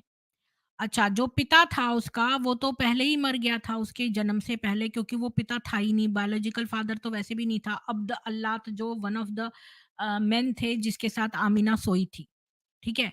वो सब मैंने ऑलरेडी रावण वर्सेस मोहम्मद में कवर करा हुआ है कि काथम ने कैसे अपना नाम मोहम्मद रखा, जो कि अल्लाह के एक नाम में से था, जिसका मतलब था प्रशंसनीय। खुद ही अपना मियाँ मिट्ठू बनने के लिए उसने नाम मोहम्मद रख लिया, काथम ने। और काथम की माँ अमीना जो थी वो ज़वाते राहत करके एक एक वहाँ पर एक चलन था जिसमें कि विमेन बहुत सारे आदमियों के संग सोती थीं, एक सर्कल बना होता था, तो ऐसे ही वो ज़वाते राहत में उसके एक किसी से बच्चा हो जाता है, तो वो किसी एक आदमी को एक फादर चुन लेती है, तो अब्द अल्लात नाम के एक आदमी को उसने अपना बच्चे का पिता चुन लिया। तो जो अब्द अल्लात था, मतलब कि अल्लात जो थी वो एक अल्लाह की बेटी 3 थी, अल-उज़ा, अल-मनत और अल्लात। तो अल्लात का गुलाम, अब्द अल्लात का मतलब होता है अल्लात का गुलाम। तो इन लोगों को शर्म आई मुसलमानों को, तो उसका नाम अब्द अल्लात से बदल के अब्दुल्ला कर दिया। अब्दुल्ला कोई मोहम्मद का पिता नहीं था और वो मर गया था, वो गया था। ट्रैवल पे, तो वो मर गया था और मोहम्मद उसके 4 साल बाद हुआ। अ, और जो मतलब काथम काथम हुआ, जिसने अपना नाम बाद में मोहम्मद रख लिया था, तो उसको अपनी माँ की कब्र पे भी नहीं गया वो।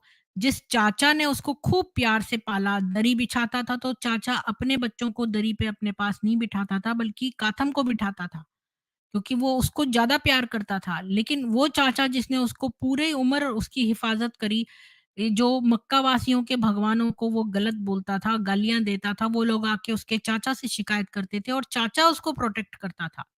उसी चाचा को उसने कहा कि तुम इस्लाम कबूल लो, जब वो मरने वाला था, तो उसने मना कर दिया, तो इसने उस चाचा जिसने इतने पूरे प्रेम से उसको पाला था, उसको बोला कि तुम वो जहन्नुम में जाएगा और उसका उबलेगा, सिर उबलेगा उसका।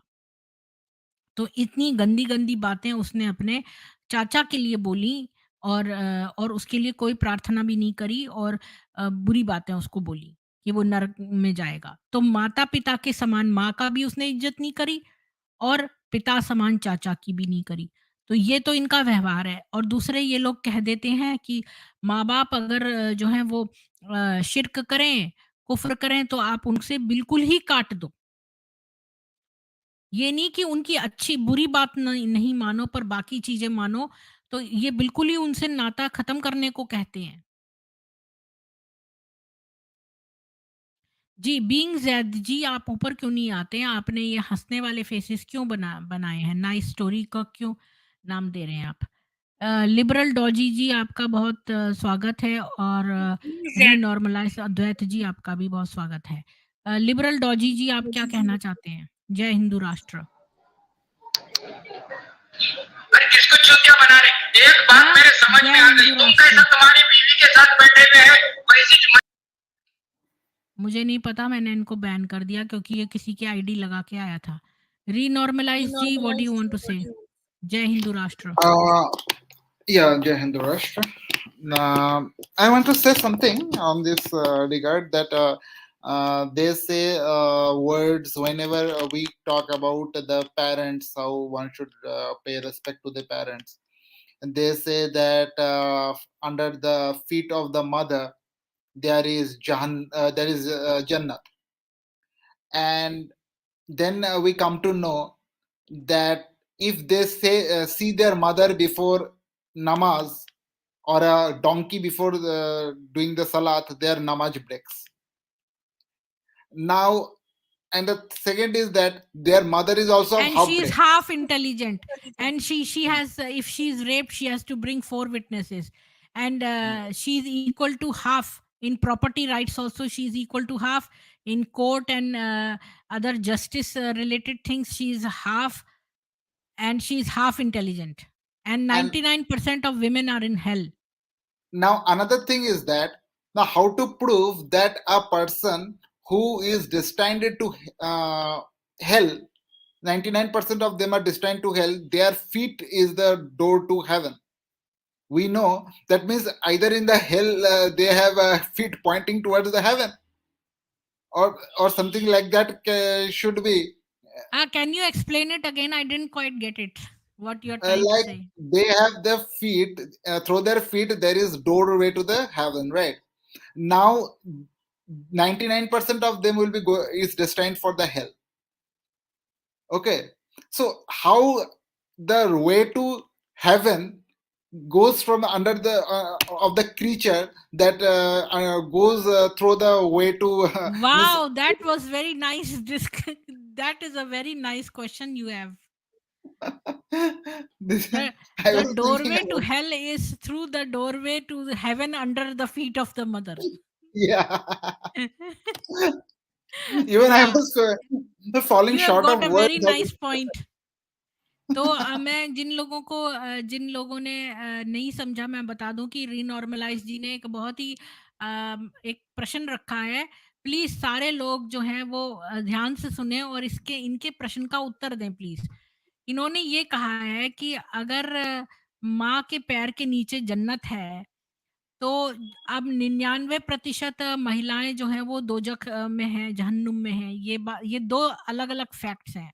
अब लॉजिक लगाइए कि अगर माँ के पैरों के नीचे जन्नत है, तो फिर और जो जहन्नुम में महिलाएँ हैं, तो जन्नत के नीचे से होती हुई वो जाएँगी जहन्नुम, क्या? कैसे ये पॉसिबल है, ये बताइए? नहीं, आपने वर्डिंग्स में थोड़ा प्रॉब्लम कर दिया। आप ये कहना अच्छा, चाहिए ठीक कर कि क्या दीजिए। जहन्नुम से होते हुए ये लोग जाएंगे जन्नत में, ये शब्द होने चाहिए। हाँ, हाँ।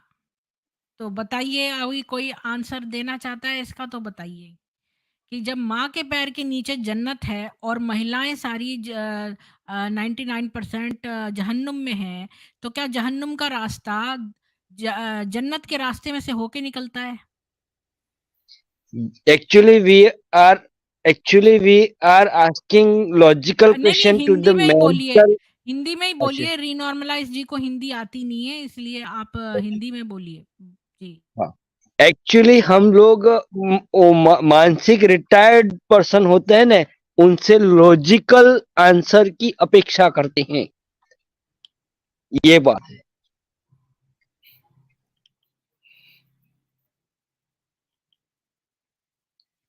जी। और किसी को कुछ और कहना है तो बोलिए, और मैंने लिंक दे रखा है पिन कमेंट में, तो प्लीज़ ऊपर आइए, बोलिए। मैडम, मैं क्या कह रहा था कि ये जो आके कुछ गाली वाली बोलता है, उसका इको बहुत हो रहा था। वैसे उनको ले लेना चाहिए था, पहले उनको भड़ास निकालने देने की थी, और फिर हम उनसे बात करते थे। अच्छा, तो मैं उनको अनब्लॉक कर देती हूँ।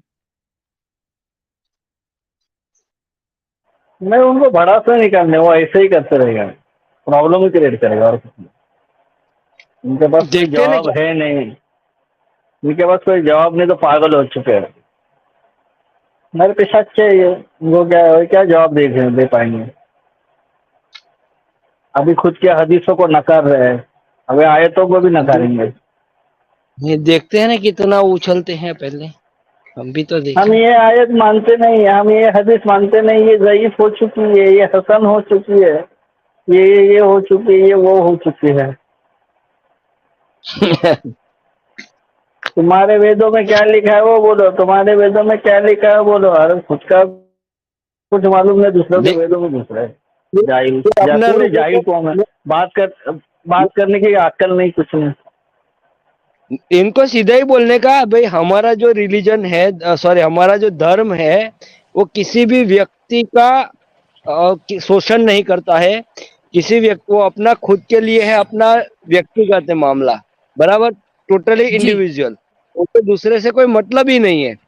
लेकिन तुम्हारा इस्लाम क्या है, स्टार्ट होते ही दूसरा काफिर है, तो तुम्हें उसके ऊपर खलफत लानी है। तो ये प्रॉब्लम ये है। तो ये प्रॉब्लम की वजह से हम लोग जो डिस्कशन करते हैं वो इस्लाम पे करते हैं। अगर तुमको अगर हमारे में कोई प्रॉब्लम है तो अपना चैनल बनाओ और क्वेश्चन खड़े करो, और इतना लोगों को लगता है कि नहीं हमें जवाब देना चाहिए तो आएंगे। जी। अच्छा, हमें प्रेम तो जी, हमें तो आपका नहीं लगता कि हमें बहुत-बहुत स्वागत है। तो धन्यवाद टीवी वन जी, आपने बहुत अच्छा बोला। प्रेम प्रीति जी, आपका मैडम, बहुत स्वागत है। जय हिंद मैडम राष्ट्र। आज हमारा टॉपिक जो है वो है माता-पिता के प्रति व्यवहार, और अभी रीनॉर्मलाइज़ जी ने बहुत बढ़िया एक क्वेश्चन पूछा है। देखते हैं प्रेम जी आप उसका जवाब दे पाते हैं कि नहीं, कि माँ के पैरों के नीचे जन्नत है अगर, और 99% महिलाएँ जो हैं वो जहन्नुम में जाएँगी, तो क्या जहन्नुम का रास्ता जन्नत में से होके निकलता है? ये बताइए।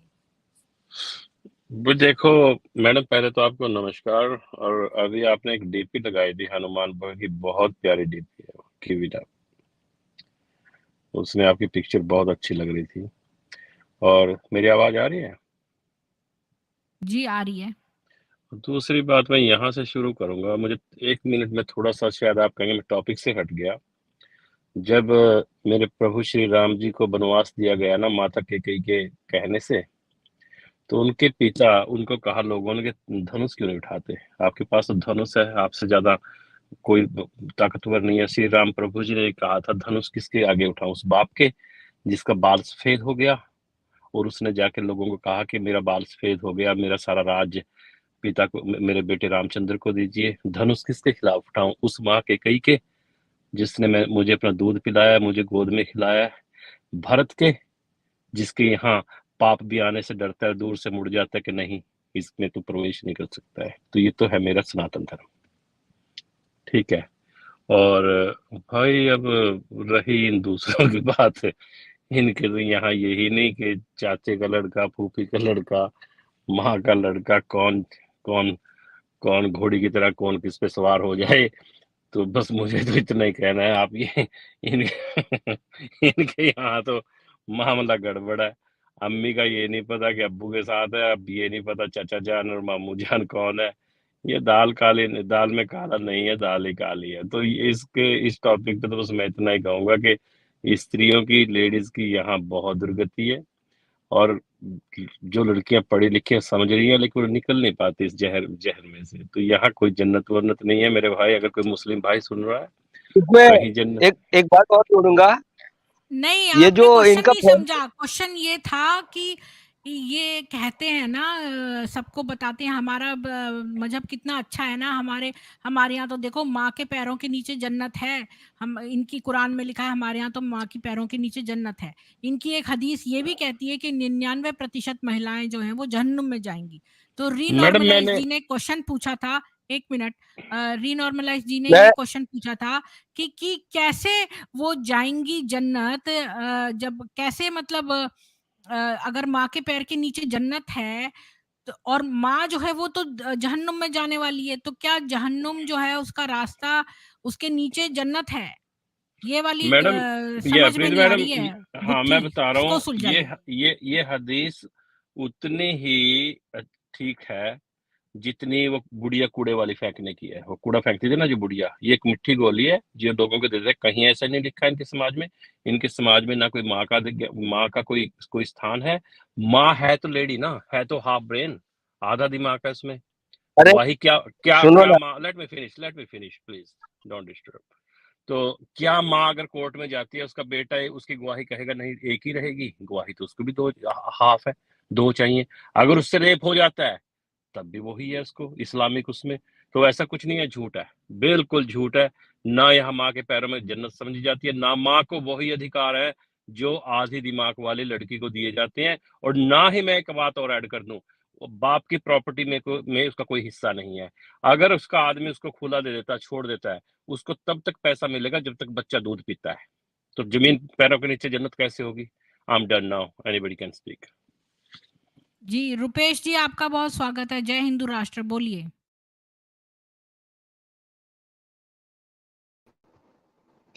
जय हिंदू राष्ट्र, जय सनातन धर्म, जय श्री राम सबको। जी, जय श्री राम भाई। मेरे हिसाब से, जी हाँ, तो मेरे हिसाब से मैं तो अभी 2 मिनट बात करूंगा, फिर बाद में मैं एक गाना प्रेजेंट करूंगा लास्ट के टाइम में। तो अभी मैं कमेंट कर देता हूँ। इसमें क्या है ना, ये जो लिखा है इसको तो किताबों में जो लिखा है उसको तो बदला नहीं जा सकता ना। कोई माने चाहे ना माने, लेकिन जो इस रास्ते पे जो चलते हैं वो तो मान के चलते हैं, वो तो छोड़ेंगे नहीं। जो छोड़ चुके उन लोग का बात दूसरा हो गया। जो बोलते हैं हाँ हमारे कुरान में ये लिखा है, तो उनके हिसाब से तो अब तो देखना पड़ेगा कि हाँ किताब में क्या है। जो है वही हम लोग बता रहे हैं। अब मानना ना मानना वो दूसरा बात हो गया। जब इस तरह का दो तरह का बात चला आता है, दिमाग भी नहीं लगाना है, तो ये कहाँ से कहाँ जा रहे हैं। जन्नत भी है और दोजक में भी जाएगी, जहन्नुम में भी जाएगी। तो ये दो तरह की बातें हो जाती हैं। तो असल में लास्ट आखिर तक जाएगी कहाँ, अंत में कहाँ जाएगी? ये जन्नत में जाएगी, असल में जाएगी तो जहन्नुम में। और वहां पे लिखा है कि माँ के पैरों के नीचे जन्नत है। तो ये तो दो तरह की बातें हो गई। जब वो खुद जब बैठी है जन्नत में, उस जब बैठी है, समझ लीजिए एक तरह खुद जब बैठी है जहन्नुम में, ठीक है ना, आके जहन्नुम में बैठी है, तो उसका पैर जो कहाँ है वो तो है ना। तो अब वहां पे स्वर्ग कहाँ से आ गया? पैरों के नीचे स्वर्ग कहाँ से आ गया? कुछ समझ में नहीं आ रहा है। दिमाग लगाना, इसीलिए हम तो यही बोलते हैं, दिमाग लगाना मतलब शैतान हावी हो गया इसका इनके में। मतलब कि दिमाग जन्नत लगाना जो है वो जहन्नुम के पैरों के नीचे है, यानी कि जहन्नुम के नीचे जन्नत है। रीनॉर्मलाइज जी, मुझे आपका आंसर मिल गया है। द आंसर कंक्लूजन में ये है कि जन्नत जो है वो जहन्नुम के नीचे है। Okay. नहीं Now madam, another between two problem. Legs के ऊपर जाती है, ये कहना है इनकी जन्नत बिटवीन टू लेग्स है। No. Don't let us talk that like that. जी I want to give you another thing is that it is written in Surah. There is one Surah that says that the Surah is, I think, Al-Baqarah. Al-Baqarah 233. It says that she should bring you should she bring you up in a righteous manner, for she will be responsible for that before Allah on the day of resurrection. You are the part of her flock, and she is your shepherd. That means it says that one's mother will be in the day of the resurrection, the mother will become the shepherd, and the children will become flock when the judgment day will come. Now this is another problematic part, because uh, a mother can raise up the children very nicely, but she may commit many sins, and for that she can go to dozak, but she will become the shepherd. That means shepherd guides the sheep. We know by the relationship, as the shepherd guides the sheep, in that day, in the resurrection day, she will be guiding the mullahs in spite of her sins. So what kind of logic is that? Are you getting this point? It is written in Al-Baqarah. No, I didn't get it, because she'll be a shepherd. Shepherd is the Wait, one who guides the Holy, flock. So 87, if she's guiding the flock, then she's guiding her own children. Mullah and Maulana are not her children.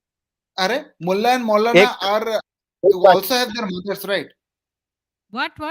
एक minute, Acha, Mullah, you mean if the child लेकिन grows up to be a Maulana?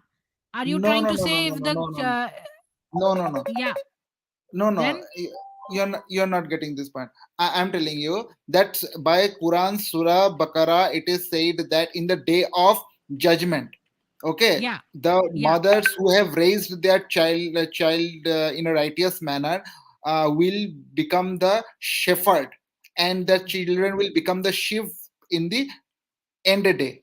Now the question is that a mother can raise her child in a righteous way, but she can do personal sins also. Personal sin can be there, na? Suppose you are raising your child in a very nice way, but you have done personal sins, Yeah. okay, in your life. Now you have एक बात become. बोलने देंगे madam. Okay अच्छा मैं ये समझी हूँ कि रीनॉर्मलाइज जी ये कहने की कोशिश कर रहे हैं कि इनकी सूरा अल बकरा की एक आयत है जो ये कहती है कि जब कयामत का दिन आएगा, जजमेंट डे आएगा, तब जो माताएं हैं जो अच्छी तरह से अपने संतानों को बड़ा करती हैं वो तो बन जाएंगी शेपर्ड को क्या बोलते हैं, शेपर्ड को क्या बोलते हैं, चरवाहा बन जाएंगी, और जो उनके बच्चे हैं वो बन जाएंगे Yeah. भेड़ें, तो भेड़ें बन जाएँगे। तो रीनॉर्मलाइज़ जी का कहना ये है कि बच्चों को अगर बड़ा भी कर रही हैं, उत्तम संतान भी बना रही हैं, तो अगर उनकी पर्सनल वो पापी हैं, ऐसा भी तो हो सकता है कि उनके अपने इंडिविजुअल पाप हों, तो वो तो फिर पापी व्यक्ति लीड करेगा दूसरों को। मैडम ये Yeah. सूरा की 2694 है। Surah जी। Al-Baqarah. Yeah. सूरा बकरा की 2694 खोल के देखिए।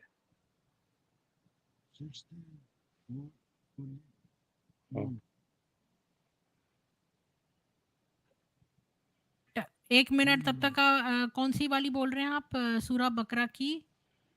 सूरा की 2694 जहां तक मैंने पढ़ा है। अब तो यार ऐसा जमाना आ गया, कभी सोचा भी नहीं था कुरान भी जुबानी रटनी पड़ेगी। नहीं, रटने की हम ज़रूरत ही नहीं है, हम तो कुछ भी नहीं रटते। देखो सब कुछ तो मौजूद है, वहीं से खोल लो। सूरा बकरा की कौन सी नंबर है? 694 2694 इतने बड़ी थोड़ी ना है कोई। सूरा बकरा की नहीं है 294 होगी या फिर 264 होगी। 294 देखना मैम।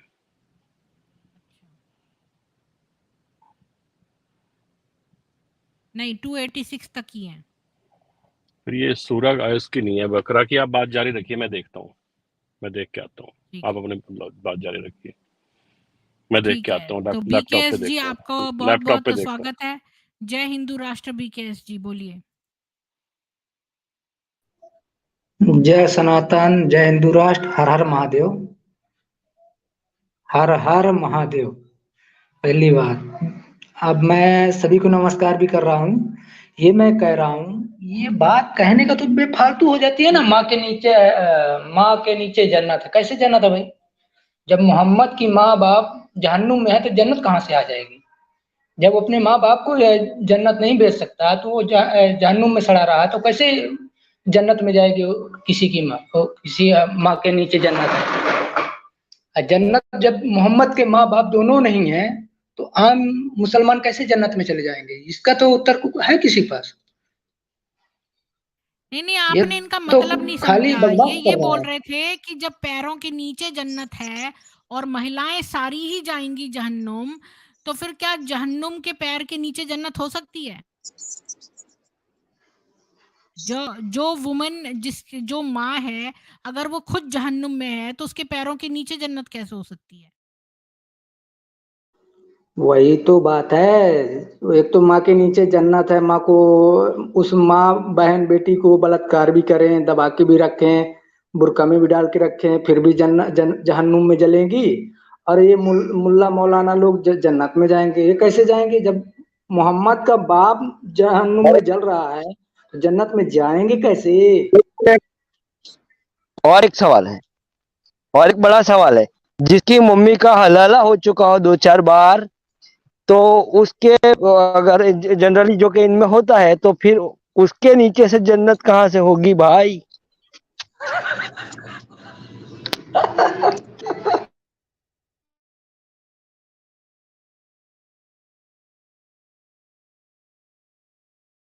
ये वाली बात नहीं समझ में आई कि जिसका हलाला हो चुका है, तो हलाले से क्या मतलब है?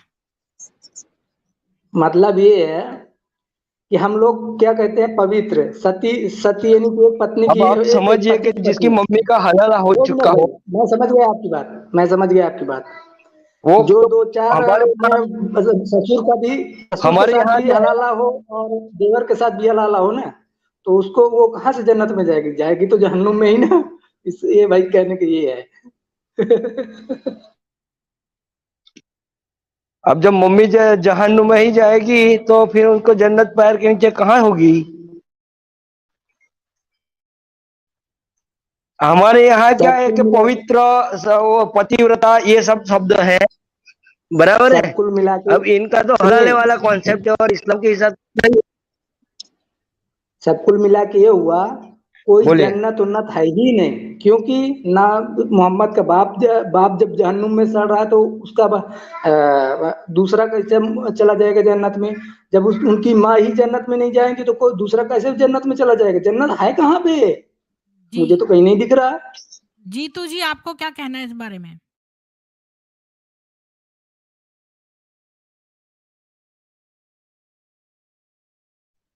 मेरे रुपेश ठाकुर जी नीचे चले गए हैं कमेंट में, तो मैं भी कमेंट में जाता हूँ थोड़ा time.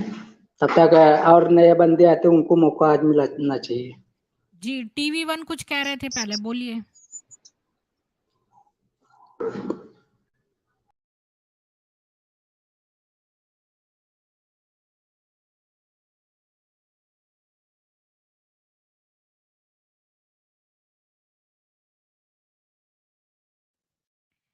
Ji, renormalize ji, do you want to say something else? Madam ji, मैं थोड़ा खाना खा रहा हूँ, फिर आपसे बात करता हूँ, तब तक मैं म्यूट हो जाता हूँ। ठीक है, फिर से जुड़िएगा। बाकी लोग जुड़िए ऊपर।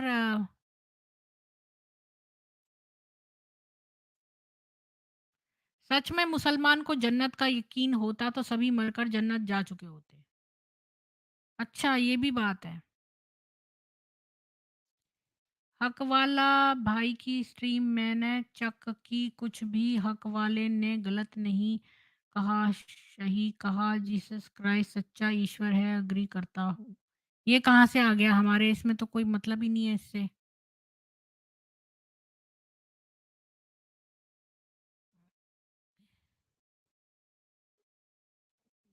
जी, बीकेएस जी बोलिए।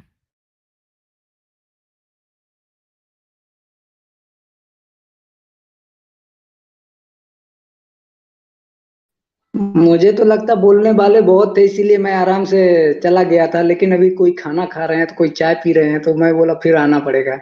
अध्यक्ष जी अभी क्या मालूम डांस तो नहीं कर रहे हैं अध्यक्ष जी, क्या जन्नत के लालच में? अध्यक्ष जी आपको जन्नत नहीं मिलेगा, आप काफी रहे। Renormalize ji, are you busy? What's going on? अगर सब लोग बिजी हैं तो वैसे भी हमारी आज की छोटी स्ट्रीम थी, माता पिता के बारे में हमने कवर कर ली है। नहीं दानीन जी, मैंने नहीं, नया इस्लाम नहीं बनाया है, जो इस्लाम है उसी का पर्दाफाश किया है। मैं जी नया इस्लाम प्रेम जी, बना भी नहीं सकता, इतने हम लोग प्रेम जी गंदे नहीं है कि बोलेंगे नया कुछ। इस्लाम बनाएंगे। जी प्रेम जी बोलिए।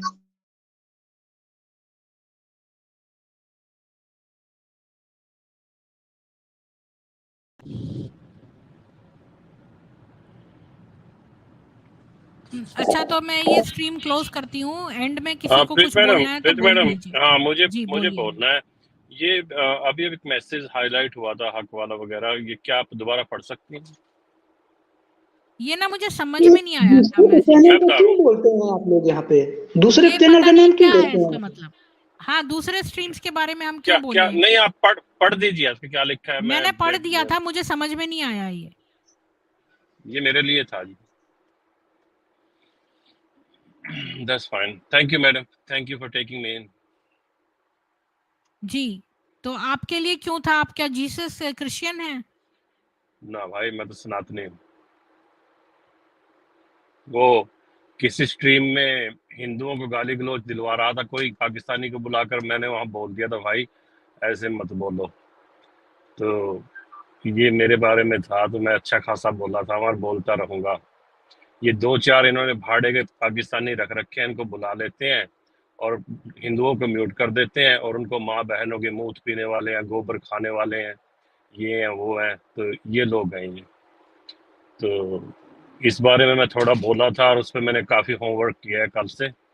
आई will go back there, I will fix those मैं ऑल तो आपको ये बोल रही एरर्स। हूँ कि ये इस्लामी लोगों की स्ट्रीम पर मैंने देखा, एक आर्य समाजी गया था, तो ये पीछे से उसको बोल रहे, अरे जमूरे अगले बंदर को ला, अगले बंदर को ला, ऐसे गंदी चार तरह से चार बोल रहे चार थे। घंटे में 4 घंटे में मैं उसी डिपार्टमेंट में काम करता हूँ।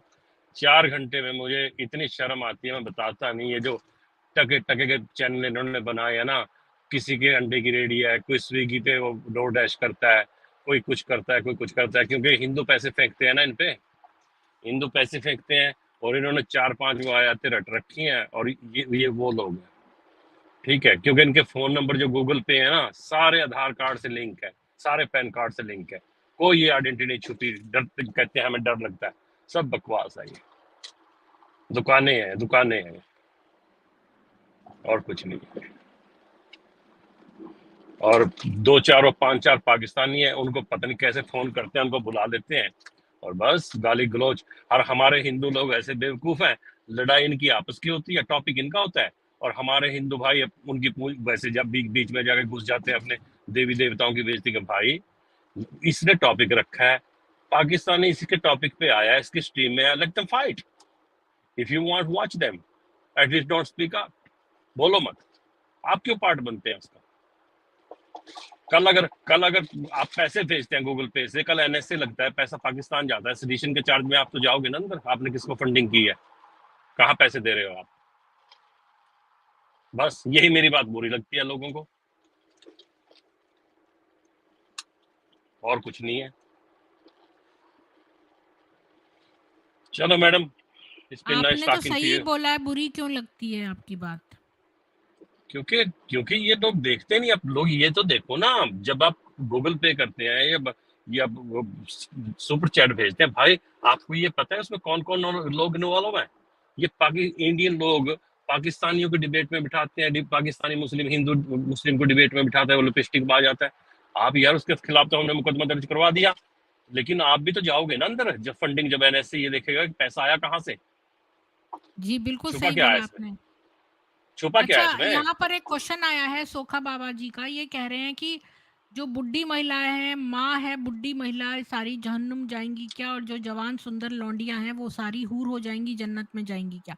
तो मैं आपको ये बता दूं कि जो 72 हूरें इनको मिलेंगी उसमें से 2 ही हूरें होंगी, बाकी सारी 70 जो हैं जहन्नुम में इनकी बीवियां होंगी, और विमेन होंगी जो जहन्नुम से आएंगी। और जो वहां पर आएंगी, अगर वो आपकी बहन भी हुई और कोई भी हुई, तो उससे भी आप सेक्स कर लोगे, क्योंकि उस समय कोई रिश्ता नहीं रहेगा। तो वहां पर सारी घूम रही होंगी, जिसको भी पकड़कर आप सेक्स कर लो, मतलब किसी को भी कोई भी कर सकता है, जैसे खुला बाजार लगा होता है ना, वो लगा होगा जन्नत में। तो मैडम लड़कियों को क्या मिलेगा वहां? नहीं, लड़कियां तो अंगूर है ना उनके लिए खट्टे। वैसे अंगूर भी तो यहाँ लड़कियां लेके वहां चले गए। नहीं, लड़कियां वहां नहीं अंगूर तो जाएंगी यहाँ प्रेम जी, 10 रुपए। आपने पढ़ी नहीं है ठीक से। विमेन बहुत सारी पढ़ा मैं। जहन्नुम जाएंगी, आपके मुंह वुमन से सुनना सारी चाहता हूँ। जहन्नुम जाएंगी।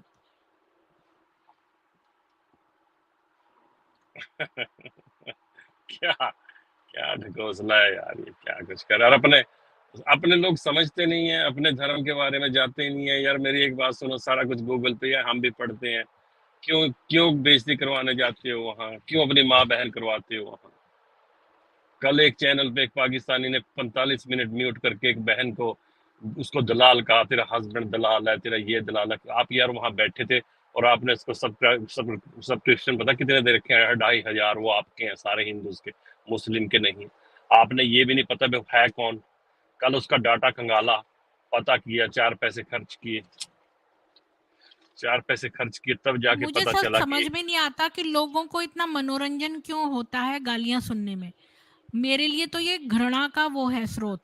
अगर मैं किसी चैनल पे देखूं कोई गालियां दे रहा है, तो मुझे तुरंत उसको दूर करने का मन करता है, क्योंकि मुझे घृणा उत्पन्न होने लगती है। तो लोग गालियां सुनने जाते हैं, मुझे तो समझ नहीं आता है कि कैसे उल्टे लोग हैं। कि मेरे अंदर तो ये भाव है ही नहीं। मैं तो जब किसी को गाली सुनता हुआ देखूं, तो उसके लिए इज्जत कम हो जाएगी मेरे दिल में। अरे पैसे फेंकते हैं लोग ऐसे, पैसे ऐसे फेंकते हैं जैसे जादूगर मदारी नहीं होता था इंडिया बाजार में, मदारी बंदरिया नचाता था, ऐसे पैसे फेंकते हैं। लेकिन कोई भी प्रॉब्लम में आ जाएगा, मैं बता रहा हूँ आज ये इंडिया में जो ये एनआईए आजकल बहुत ज्यादा स्ट्रिक्ट है और बहुत कुछ देख रहे हैं। 100 रुपए की फंडिंग होती है, देखते हैं लोग कहाँ से आ तो रही है, क्या उधर हो रहा है, पैसे खास। क्यों देते हैं? ये हिंदू क्यों दे रहे हैं पैसे? क्या ये अब मुसलमान है अब जो एक हिंदू बन के पैसे दे नहीं रहे हैं, या कौन है नहीं ये? नहीं, ये मजारों पे क्यों पैसे फेंकते हैं, इसका जवाब क्या दोगे आप? ये कौन से वाले हिंदू है? इनको हम हिंदू को क्यों नहीं इन लोगों को समझाते? ये पैरों से आपसे ज्यादा तेज दौड़ सकते हैं, लेकिन पैरों से अपाहिज नहीं है, जहन से अपाहिज है। समझ गए मैडम?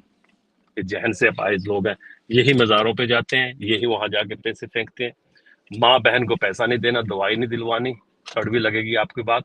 रक्षाबंधन पे किसी बहन को 10 रुपए दे दो गरीब को, वहां 10 रुपए नहीं देंगे। किसी को खाना नहीं खिलाएंगे, माँ के लिए दवाई नहीं लेके आएंगे, लेकिन वहां वहां पैसे फेंकते हैं ये लोग, माँ बहन करवाते हैं। पढ़ लो यार, एजुकेशन इज पावर, अपने बच्चों को चलिए सक्सेसफुल ये हो। स्ट्रीम क्लोज करते हैं, तो लास्ट में सब लोग बोल लीजिए। रीनॉर्मलाइज जी, ठीक है सॉरी जीतू जी से स्टार्ट करेंगे, वो सबसे पहले आए थे। जीतू जी, आपको कुछ कहना है तो बोलिए। हाँ जी, मुझे इतना ही कहना है कि एक्स मुस्लिम चैनल को ज़रा संभल के पैसे दीजिए। अगर एक्स मुस्लिम कौन है क्या है पहले चेक कीजिए, और हो सके तो अपने सनातनी भाइयों को पेड कीजिए और अपनी ज़्यादा से ज़्यादा उपस्थिति सनातनी चैनलों पर लगाइए। बस ये इतने के धन्यवाद। जी TV1 जी, आपको कुछ कहना है, बोलिए।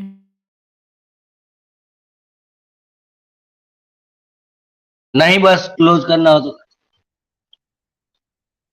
Thank you. जी रीनॉर्मलाइज जी, आपको कुछ बोलना है?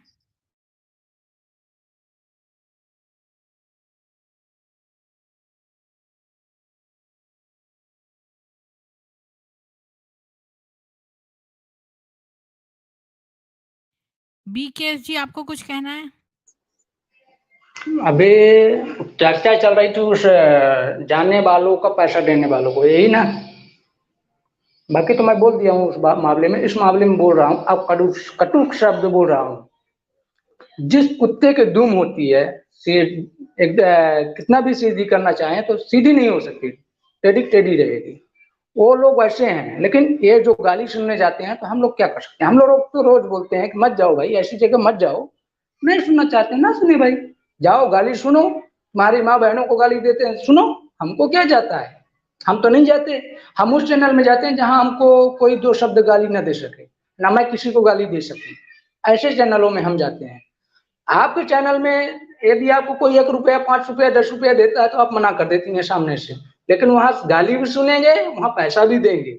उनको वो पसंद है, तो हम लोग क्या कर सकते हैं? जैसे कहते हैं ना कि सुअर गंदगी के सिवाय अच्छे जगह में कभी बैठ नहीं सकता, वही लोग होंगे जो गंदगी के सिवाय अच्छी जगह जा नहीं सकते। आपके चैनल में नहीं आप आएंगे, लेकिन वो गंदगी जगह में जरूर जाके गिरेंगे। हम भी सुनते हैं, लेकिन आज तक किसी को 1 रुपया मैंने नहीं दिया होगा, नहीं दिया होगा। मैं हैसियत वाला हूँ नहीं हूँ वो बात की बात है, हम 1 रुपया किसी को नहीं दिया। हमको पैसा देना हो तो पैसा हम किसी को देता नहीं हूँ। हमें रास्ते में भी मिलते हैं, मैं खिला दूंगा, 50 रुपए की जगह 100 रुपए मैं खिला दूंगा, भूखे को भोजन दे दूंगा, लेकिन पैसा कभी नहीं हाथ में नहीं देता। मैं देख लूंगा उसके घर में वास्तव में उस हालत में है तो मदद कर दूंगा, बाकी ऐसे नहीं दूंगा, क्योंकि मुझे पता है दुनिया में क्या चल रहा है। जिन्हें नहीं पता है, जिनके पास बहुत पैसा है डालने को, 1000 1.5 लाख रुपए जाके देते हैं सुपर चैट, हम क्या कर सकते हैं? जाओ दो भाई, हमारे बाप का तो दे नहीं रहे हो, अपने बाप का दे रहे हो, अपना दे रहे हो, अपने जेब से दे रहे हो, हमें क्या दिक्कत है? इसकी बात छोड़ दीजिए। यह सब वो लोग हैं जो वही गंदगी सुनेंगे, वही गंदगी जानेंगे, जाने, लेकिन ये नहीं कि अपने सनातनी भाइयों को, एक दिन मैं ऐसे किसी चैनल में बोला था कि अपने सनातनी भाइयों को नहीं देंगे, बाकी उन लोगों को जाके देंगे जो वास्तव में पैसे वाले हैं, 50,000 का 1.5 लाख का लैपटॉप लेके बैठे हैं, उनको गाली भी दे रहे हैं, उनको देंगे। लेकिन जो गरीब है बेचारे के पास खाने को 2 दान, खाने के लिए भोजन नहीं है, उसको नहीं देंगे। वो खाने के लिए कन्वर्ट हो जा रहा है जो, उसे नहीं देंगे, क्योंकि वो खाने के लिए भूखा है, खाने के लालच में, नौकरी देने के लालच में कन्वर्ट कर देते हैं मुल्ला मौलाना, क्रिश्चियन मिशनरी, इनको देंगे तो अच्छा हो, ये कन्वर्ट ना हो, लेकिन इनको नहीं देते। वो ऐसी जगह में देंगे जहां उनको मजा आ रहा है, उनको लगता है बस बहुत अच्छा काम हो रहा है, Can I tell something? पैसा देंगे। 2 मिनट अब रुक जाइए, अब अभी तक आप नहीं बोल रहे थे, 2 मिनट रुक 2 जाइए, मिनट इनको और, अपनी बात 2 खत्म कर मिनट लेने और। दीजिए। ऐसे लोगों को हम कितना भी समझाने जाएंगे, आप कितना भी समझाने जाएंगे, वो नहीं समझेंगे। मैं एक चैनल में एक जगह गया था, और नाम जानता हूँ, लूंगा नहीं, मैं जानता हूँ, मेरा अच्छा बंदा है भाई, मैं उस भाई जैसे मानता हूँ, जहाँ जाता हूँ अच्छे से मानता हूँ। उस चैनल में एक बंदा आया, बोला मैं 1.5 करोड़ पैसा मैं सुपर चैट दे चुका। मैं बोला तुम ऐसे चैनल में देते हो, तुम्हें क्या मिला? मान लो हम बहुत गरीब हैं, हम खाने के लिए कन्वर्ट हो जाते हैं, तो हमें तुम नहीं दोगे, तुम वहां जाके सुपर चैट दोगे, कैसे इंसान हो यार? वहां सुपर चैट दोगे तो वो कन्वर्ट होने से बचा लेगा उन लोगों को। हमें खाने के लिए पैसा दाना ना हो, मैं खाने के लिए लालच में जाके कन्वर्ट हो रहा हूँ, तो तुम्हारा पैसा मुझे बचा लेगा, उसको दे रहे हो तो। फिर मैं आपका चैनल का उसको लिंक भी दिया कि तुमको जो बोलना है आजादी से बोलो, यहाँ पे आके बोलो, तो तुम्हारे बोलने में ताकत है। लेकिन वो बंदा अभी मुझे उतने दिन से आज तक यहाँ पे आया भी नहीं, वो सुपर चैट दे रहा है दूसरी जगह, वो भी मैं देख रहा हूँ, मैं हर चैनल में जाता हूँ, सबकी देख रहा हूँ, मुझे कोई दिक्कत नहीं, जो जहाँ चाहता है जाए, जितना सुपर चैट देना है दे, हम अपने धुन में मस्त हैं, जो हम काम कर रहे हैं, जो दिमाग दे रहे हैं वो दे रहे हैं। मेरा बात पूरा हुआ बहन जी। I want to say something here. Yes, Let us please come go back. ahead. Let us come back to the topic of mother. Let us come back to the topic of mother and son relationship. Here I want to invoke 2 points. First point is that according to Quran and Hadith, your mother does not have the rights to tell what a child should eat, what the child should dress, what the child should do, choice of his wife, the mother has no rights on that. So, what kind of respect is that to a mother? And this is I'm saying on the basis of Tirmidhi, Al Tirmidhi 2387, okay, and Abu Dawud 4833. It is said that when young people are corrupted, it is because of a bad company. Concerning this matter, the Prophet, peace be upon him, said, "A man will follow the way of his close friends. So let each of you look to who his close friends are." So by that they have said that the parents also have to watch the child go out when it comes in here this part. Okay, she does not have the right to make decisions about you, what you like, with regard to permissible things over which she has no authority, such as food, drink, clothing, and means of transportation. So a mother will not have any authority on these kind of things of a mullah's mother. Okay, and these kind of things are there in there. And the second thing is that if a person is having a mother, that mother does not, being a mother, a marriage can be a contract or something, it is there, but a mother and a son, the relationship cannot be defined on the basis of a book. It is the god given, it is a pratyaksh praman that a son is a son and the mother is a mother. So what happens is that in Islam, it is permissible that if the mother's marriage to the father is not Islamic, it is un-Islamic, basically not established in the Sharia. Suppose is a Muslim man marries a woman without the decree of the Sharia, then and he creates some of the children out of that, then that child has right to sleep with the mother. And only one thing they have to do, have to put a piece of cloth in the in the private part of the mother. So these kind of things, what kind of logic is that? And you are telling that This is Jannat is, disgusting, whatever you said. yeah, and that is there. This is by Abu Hanifa. This is the sunnat of Abu Hanifa, Hanafi fiqh. This is known as Hanafi fiqh, and they are saying that the So mother, what is it saying that mother and son can have a relationship? yeah, if the marriage is not Islamic, that means bastard child. Yeah. If it is a bastard child. Yeah. So in this kind of thing, but mother is always defined as a mother only. Our relationship between a child and a mother is basically defined as a pratyaksh praman. It is not something that people make up. It is what it is. And if you say that your journey to the heaven, your way to the heaven starts from the feet of your mom, then you are allowing to do that with your mother. So this, what kind of logic is that? You are defiling your own mother.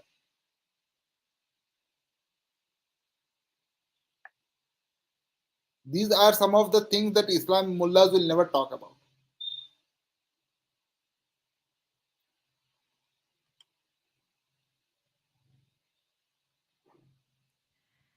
Thank you renormalize ji और BKS जी। तो मैं stream and करती हूँ। आप सब लोगों को बहुत साधुवाद आने के लिए और सपोर्ट करने के लिए। आज हमने देखा माता-पिता का व्यवहार, तो ये लोग कोई भी बातें बना लें कि माँ के पैरों के नीचे जन्नत है या कुछ भी है, इनका विमेन के प्रति शोषण है और जहन्नुम में इनकी विमेन है। और ये लोग विमेन की इज़्ज़त नहीं करते और माँ-बाप अगर कुफ़्र करें तो अगर माँ उत्तम है, तो भी उसको काट दो। माँ-बाप अगर उत्तम लोग हैं जिन्होंने अपना संतान का लालन-पालन किया है और उनको उत्तम बनाया है, पर अगर उनका मज़हब फ़र्क हो गया तो उनको पूरी तरह से काट दो, यही उन नियम का उल्लंघन है। तो कुरान जो है वो बेसिर पैर की है और अनैतिक है, नैतिकता के मूल्य नहीं है उसमें। तो यहीं पर हम इसको ख़त्म करते हैं और आज की स्ट्रीम को। और कल मेरी स्ट्रीम जो है जो वेदों की होगी, लेकिन कल मैं पूजा परवीन जी के चैनल पे हु इज़ अ गुड सनातनी, इसके ऊपर स्ट्रीम करूँगी। तो मेरे चैनल पे स्ट्रीम नहीं होगी, पूजा परवीन के चैनल पे करूँगी मैं उसी टाइम पे। और क्या बोलते हैं, आप सब लोग बॉलीवुड का और हलाल प्रोडक्ट्स का जो है वो पूरी तरह से बहिष्कार करिए, और मिठाइयाँ जो हैं उन पर वर्क बिना लगी हुई खाइए, क्योंकि वर्क वाले बिज़नेस पे ये नरपिशाच लोग ही हैं। सनातनियों को एम्प्लॉयमेंट दीजिए, नो बिंदी नो बिज़नेस। और जो है महँगी सब्ज़ी 2 किलोमीटर आगे जाके हिंदू से ही खरीदिए। सनातनी बेबी सिटर्स रखिए, अपने घर की बच्चियों को खूब प्यार करिए ताकि वो घर के बाहर प्यार ना ढूँढें। अपने बच्चियों पर नज़र रखिए, उनको कोई गिफ्ट तो नहीं दे रहा है। और एक व्हाट्सएप ग्रुप बनाइए, उसमें 50 हिंदुओं को जोड़िए जो आपके रक्षा के लिए आ सकें। अपने घर में सेल्फ डिफेंस चीज़ें रखिए। और आज हमने ये सीखा न्यूज़ में से कि ये लोग छतों पर पत्थर रखते हैं, प्रिपेयर करके एक कोने में पत्थर की लगाते हैं और दूसरे कोने में छिपने की जगह बनाते हैं। तो ये सारे काम आपको भी करने हैं। जब हमारी कोई स्ट्रैटेजी नहीं है तो जो इनकी स्ट्रैटेजी है वही अपना लीजिए। जय श्री राम, जय हिंदू राष्ट्र। मिलेंगे हम सुबह सामवेद में। और रिमेंबर कि कल कोई स्ट्रीम नहीं होगी मेरी, मेन वाली 8 बजे वाली स्ट्रीम पूजा परवीन के चैनल पे होगी। जय हिंदू राष्ट्र।